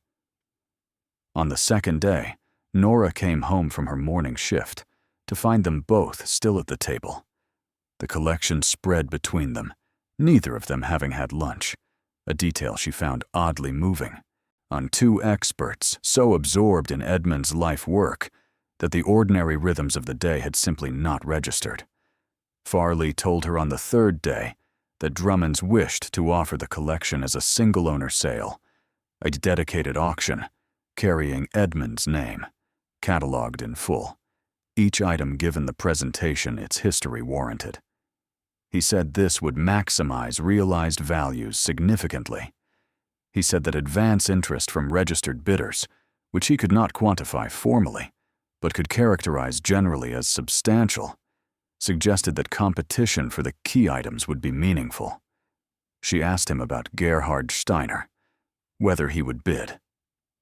Farley said, without confirming or denying anything specific, that he expected all serious participants in the global rare philatelic market to have registered interest in the sale, and he said it with the careful neutrality of a professional who knew exactly who he meant, and had decided that naming them was not his business. She flew to London with Wren at the beginning of May, 2 weeks before the auction, to see the preview. Arthur had arranged it, had argued that Nora's presence at the preview would be meaningful both practically and in terms of the narrative the auction house was building around the sale, the story of a collection assembled over 50 years by a private man whose great-niece had discovered its magnitude in a dispatch box beneath a workbench. Farley had agreed with the enthusiasm of someone who understood that a story well told moved prices. London was cold and gray in a way that was different from Tennessee cold, more horizontal somehow. The wind finding angles that she hadn't accounted for, the sky the color of old pewter. Wren pressed her face to the taxi window and watched the city move past with the total attention she gave to new things, storing it, filing it, building an interior map of somewhere she had never been. The preview rooms at Drummond's were quiet and formal and smelled of the particular combination of old paper and climate-controlled air that she now associated, through Margaret's office, with places where valuable documents lived. Each item from Edmund's collection was displayed in an individual case with full lighting and accompanying catalog text that James Farley had written himself, the provenance detailed, the historical context provided, the rarity explained in language that was accessible without being reductive. Edmund's name appeared on every card. Edmund Aldous Callahan, the annotations read, on private collector, Tennessee, United States, acquired 1981, or acquired 1991, or acquired 1979, the years accumulating across the cases like a quiet biography of a man who had never sought any biography. Wren walked slowly through the room with her hands behind her back, reading every card carefully, the posture of a child who understood without being told that this was a place where touching was not the point. She stopped in front of the case that held the Treskilling Yellow, Edmund's second confirmed example, mounted on its original envelope, the yellow color that should have been blue-green visible even behind the protective glass as a specific, impossible yellow that had survived 170 years in various states of protection to arrive here under these lights in this room. She read the card. She read it again. She looked at the stamp, and then at her mother, and then back at the stamp. He found two things that weren't supposed to exist twice, she said. Nora looked at her. Wren gestured at the stamp and then, by implication, at the whole room. He found things that everyone thought they already knew about, and he was more careful with them than anyone else had been. She paused. That's what he was doing all those years, being more careful than anyone knew.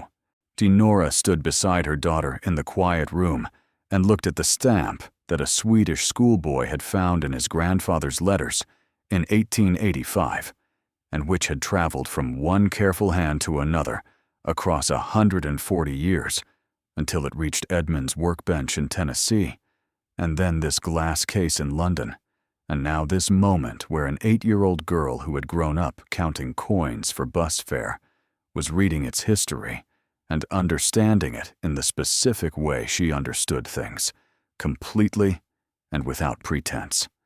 The auction opened on a Thursday morning. Nora sat in the room with Arthur beside her, and Wren on her other side, with strict instructions about staying still and quiet that she was observing with the focused self-discipline of a child who understood that this was important and had decided to meet it accordingly. The room held perhaps 200 people, the specific 200 people in the world who attended events of this kind, the dealers and the collectors and the institutional representatives and the specialists and the journalists who covered this particular corner of human endeavor. Farley had told her that online bidding and telephone bidding would multiply the effective room several times over. She had looked for Steiner and not found him. She had not known what she was looking for, had no image of the man, but had imagined someone who would be visible in a room like this, someone whose 40 years of collection and resources would announce themselves. She had found nobody who announced themselves. Everyone in the room looked like someone who had arrived with precise intentions and was keeping them private. The early lots moved quickly. Significant material, each piece drawing competition that pushed prices above estimates, the room warming to the process, the way rooms warmed to anything that had momentum and consequence. Nora watched the bidding with the same focused peripheral attention Wren used for watching adults, taking in the raising of paddles and the telephone bidder confirmations, and Farley's composed orchestration of it all from the podium, the way he held each lot at its peak for exactly the right duration before bringing the hammer down. The penny black was lot 23. It opened at £12,000 and moved in rapid increments through the room and the telephone lines until it settled at 26,000, a figure that exceeded the high estimate by 18%. Nora did not react visibly, and she held herself still the way she held herself still at the diner when something went wrong that required managing rather than responding to. The Cape of Good Hope Triangular was lot 31. It opened at 45,000 and climbed.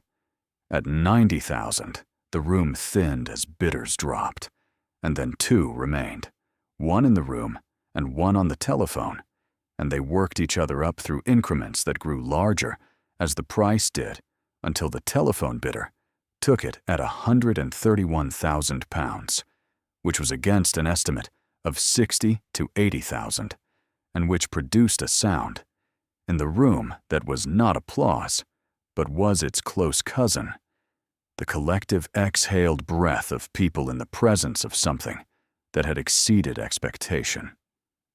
The Z Grill was lot 44. The Hawaiian Missionaries, the block of 4, were lot 52.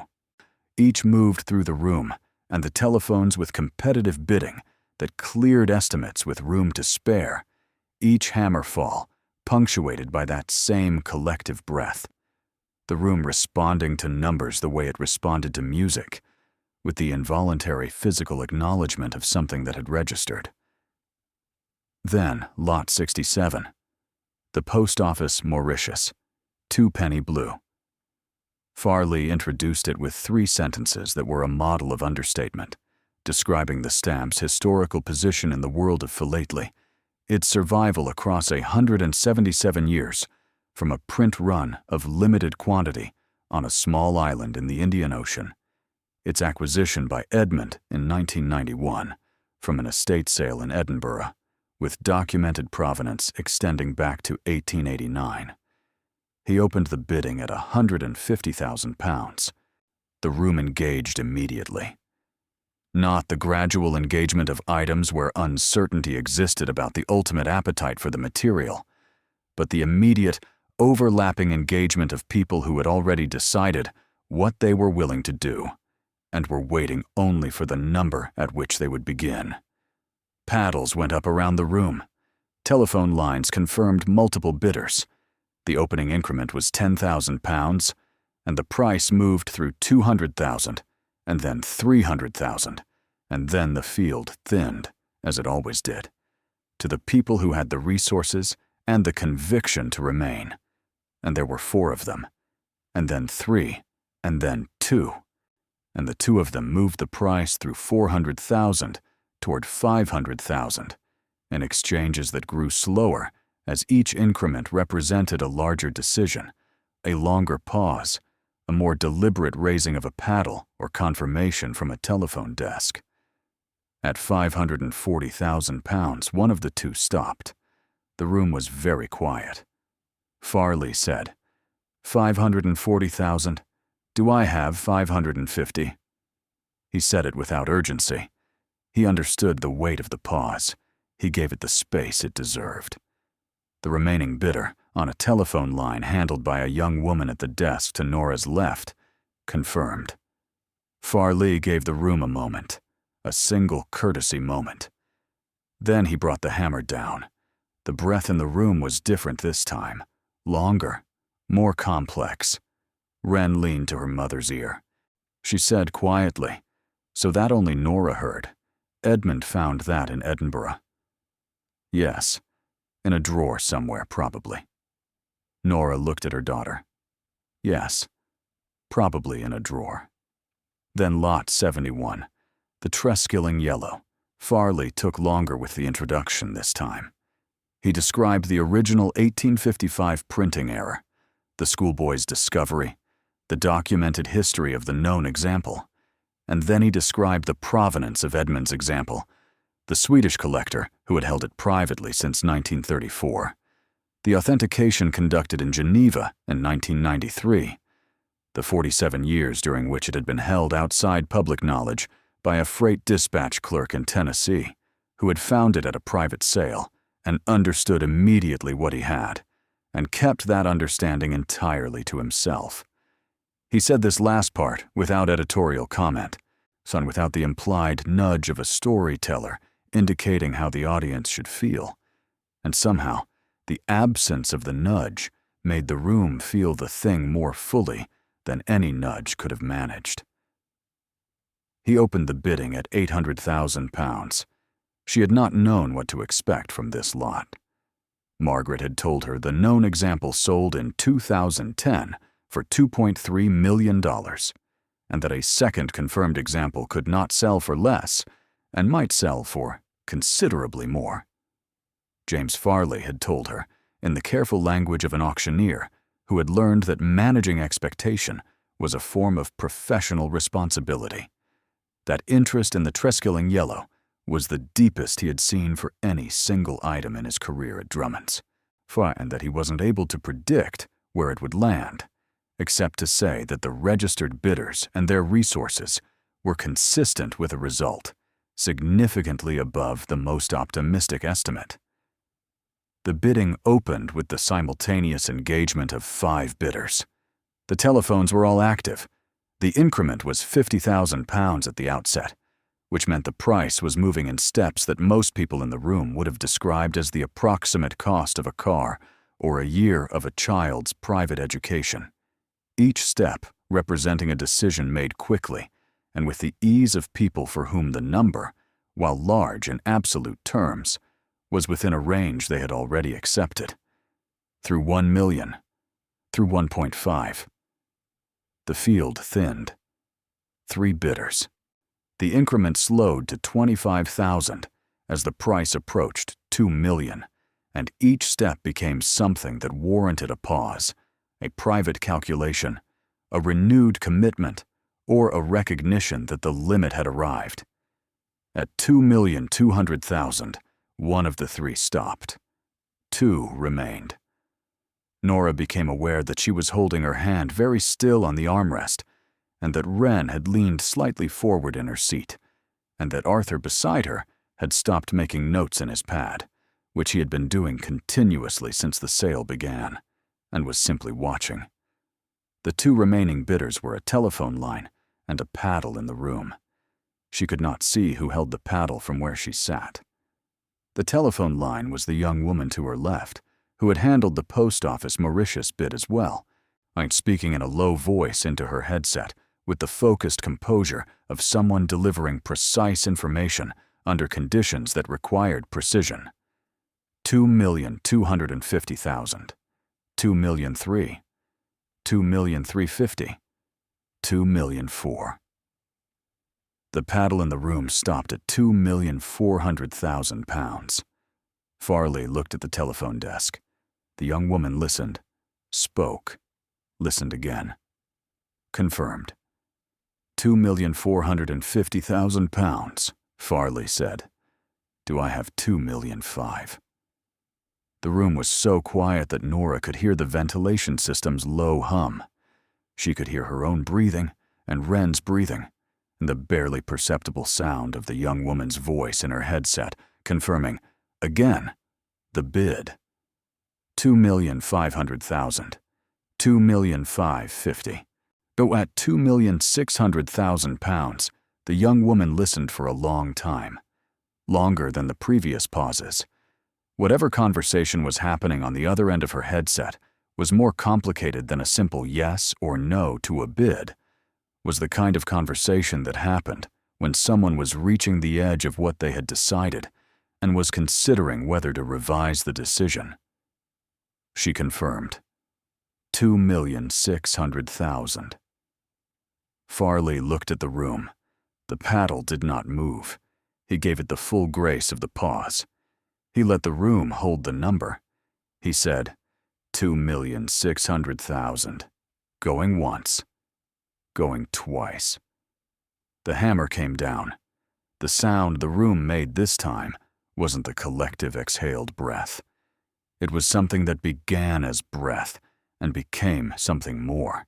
It became the specific sound of a room full of people who spent their professional lives in contact with rare things, acknowledging that they had just been in the presence of something that exceeded their category. Wren sat back in her seat. She said nothing. She was looking at her hands in her lap with the expression she wore when she was putting something in order internally, finding the right place for a thing that mattered. Arthur leaned to Nora's ear. He said quietly, "That was Steiner on the telephone. The young woman. That was his line." Nora looked at the young woman at the desk, who was wrapping up her call with the composed efficiency of someone for whom the transaction was now complete, and the next task was already forming. Edmund's stamp, his impossible second example, his private knowledge held for 30 years, had sold to the man who had tried twice to buy it quietly from him and twice been refused, who had waited 20 years for the estate to become available, who had finally been able to acquire it, but not privately, not quietly, not on his own terms, but here, in a public room, in full competition, at a price that reflected every other bidder's judgment of its value, rather than any private arrangement that might have served his interests at the expense of Edmund's. Edmund had found it amusing, Arthur had said. She understood now exactly what Edmund had been amused by, the patience required to refuse twice and wait, the satisfaction of knowing that the right process would produce the right result, regardless of how much money or how much time stood on the other side of the wanting. The final hammer fell on the last lot of the Edmund Aldous Callahan collection at 4 in the afternoon. The room thinned quickly after, people dispersing with the efficiency of professionals moving to the next thing, conversations starting and ending in the doorway, the particular energy of a room that has been the site of something significant beginning to deflate toward ordinary air. Farley found Nora in the lobby. His composure had moderated slightly in the way of a man who had been professional all day and was allowing himself the brief relief of not being fully professional now that the formal business was done. He said, total realized, before Drummond's commission, is £4.2 million, or approximately $5.3 million at current exchange. She had the preliminary appraisal figure in her head, meant $16.4 million minimum. She looked at him. He understood the look. He said, "The preliminary appraisal was in dollars at American market rates. Today's result reflects British market conditions, currency exchange, and the particular dynamics of this sale." He paused. "It also reflects several items significantly exceeding estimate, particularly the Treskilling Yellow, which realized £2.6 million against an estimate of $1 to $2 million. He looked at her with the expression of someone delivering the complete picture. "Net of Drummond's commission, you will receive approximately $4.4 million. $4.4 million. She stood in the lobby of Drummond's in London with Wren beside her and Arthur on her other side, and she held the number in the space where she kept numbers, which was a space that had always been too small for the numbers that needed to fit in it. And for the first time in 8 years, that space was not too small. For the first time, the number and the space it needed to occupy were the same size, and the match between them produced a feeling she did not have immediate language for, a feeling that was not happiness exactly, but was what happiness was built on, the foundation of it, the bedrock that everything else required. Wren pressed against her side. Nora put her arm around her daughter and held her and thought about Edmund, at the far end of every table, patient and invisible, paying attention to the things nobody else thought worth watching. She thought about the February morning when she had stood in the diner parking lot and listened to her mother's voice tell her that Edmund was gone, so the cold in her chest that had nothing to do with the weather. She thought about the attorney's office and Gerald's sound and Patricia's word peripheral and the parking lot afterward, where Wren had taken her hand and said she's not wrong, that it might be nothing. But she said it like she was glad about it. That's different. She thought about Wren in Margaret Osey's office, saying that's not nothing, before she'd even seen what was inside it, reading the weight of the iron box and the careful way she read things. She thought about what $4.4 million meant in the specific terms of her specific life. Arthur had already begun planning, had a framework prepared that he'd been building since before the auction, and conservative and thorough in the way of someone who understood that sudden wealth was its own kind of risk if it wasn't handled with the same care Edmund had given to everything he valued. The apartment would end. She had thought about this as an abstraction, and now it was real. The mismatched furniture and the smell of old coffee and the manager's eyes on her neck in the diner, all of it ending with the cleanness of a chapter that had been necessary but had run its course. There would be a house, somewhere with a yard, somewhere Wren could exist in space rather than in the compressed dimensions of rooms too small for all the things a child needed to be. There would be a savings account and an investment account and a trust in Wren's name for the education that Wren would use in ways Nora couldn't predict, but trusted would be significant, because she had watched her daughter read and ask questions and look at things and file what she found, and she had never once doubted that the mind doing all of that would do something with it worth the resources it was given. Her own nursing license would come back to life. She had thought about this on the drive to Margaret's office, and on the drive home from Edmund's house, and on 100 mornings at the diner register. The life she had been educated toward before the cascade of the divorce and the debt and the necessity that had narrowed everything to survival. It would come back. She would find work that used what she knew and paid a wage that didn't require the second shift and the third calculation at the end of every month. These were the practical things. They were important, and she knew their importance in her body in a way that someone who had never lacked them couldn't fully know. But underneath the practical things was the other thing. The thing that Edmund had named in his letter, in the language of a man who had spent a lifetime finding the right words for the private things that needed saying. He had said, "I saw you." He had said, "This is a recognition." He had said it the way he said everything, without performance, without the expectation of a particular response, simply as the true thing that it was. She had been seen by the man at the end of the table, by the quiet one, by the one who everyone had decided was peripheral and who had been, for 50 years, paying the most careful attention of anyone in the room. Arthur was speaking about next steps, so she heard him, and she nodded at the appropriate moments. Wren was watching the people moving through the lobby, with her characteristic observational quiet, collecting impressions, filing them in the interior ledger she was building of the world. In the room behind them, Edmund's collection was being carefully returned to its transportation cases for the distribution process that would send each piece to whoever had acquired it. Steiner's Treskilling Yellow, traveling back to whatever climate-controlled room he kept for his most significant holdings.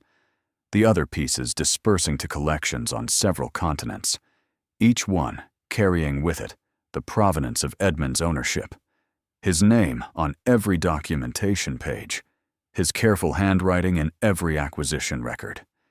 He would travel with his collection forever.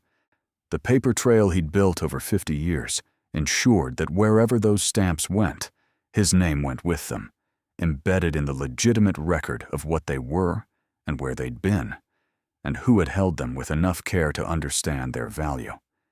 He had made himself permanent in the only way that a private man with no interest in public permanence would have chosen, through the things he had touched and maintained and ultimately trusted to the right hands.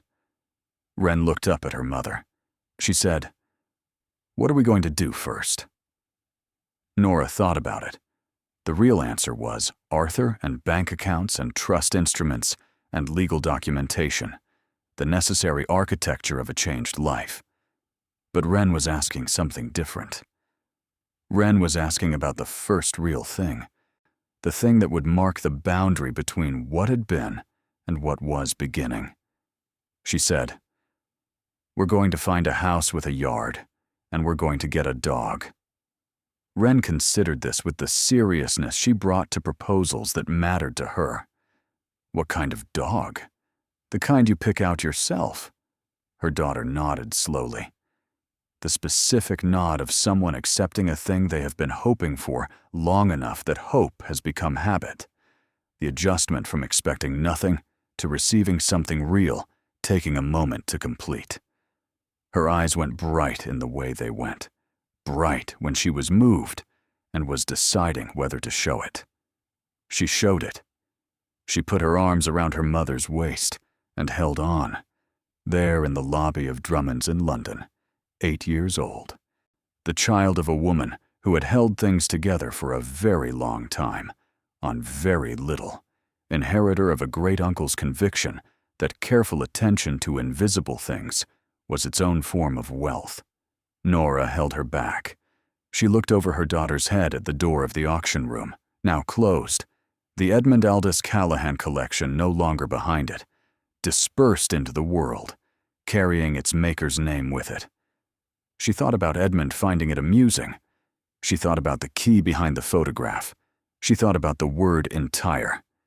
She understood now that he had left her the collection, and he had left her the documentation, and he had left her the letter, and he had left her the quiet instruction of his whole life, the proof that you could spend decades doing something no one else could see, and it could amount to more than all the visible things that the people around you had built. That invisibility was not the same as absence, that patience was not the same as passivity, that the far end of the table was sometimes the best view in the room. She had been the right kind of careful. He had known it before she did. The door to the street opened, and London's gray May air came in cold and full of the smell of the city, rain-cleaned and ancient, and she and Wren walked out into it together. Thank you so much for watching until the end. If you loved this story, check out the other videos on your screen now. I think you'll really enjoy them. And don't forget to subscribe if you haven't already. See you in the next story.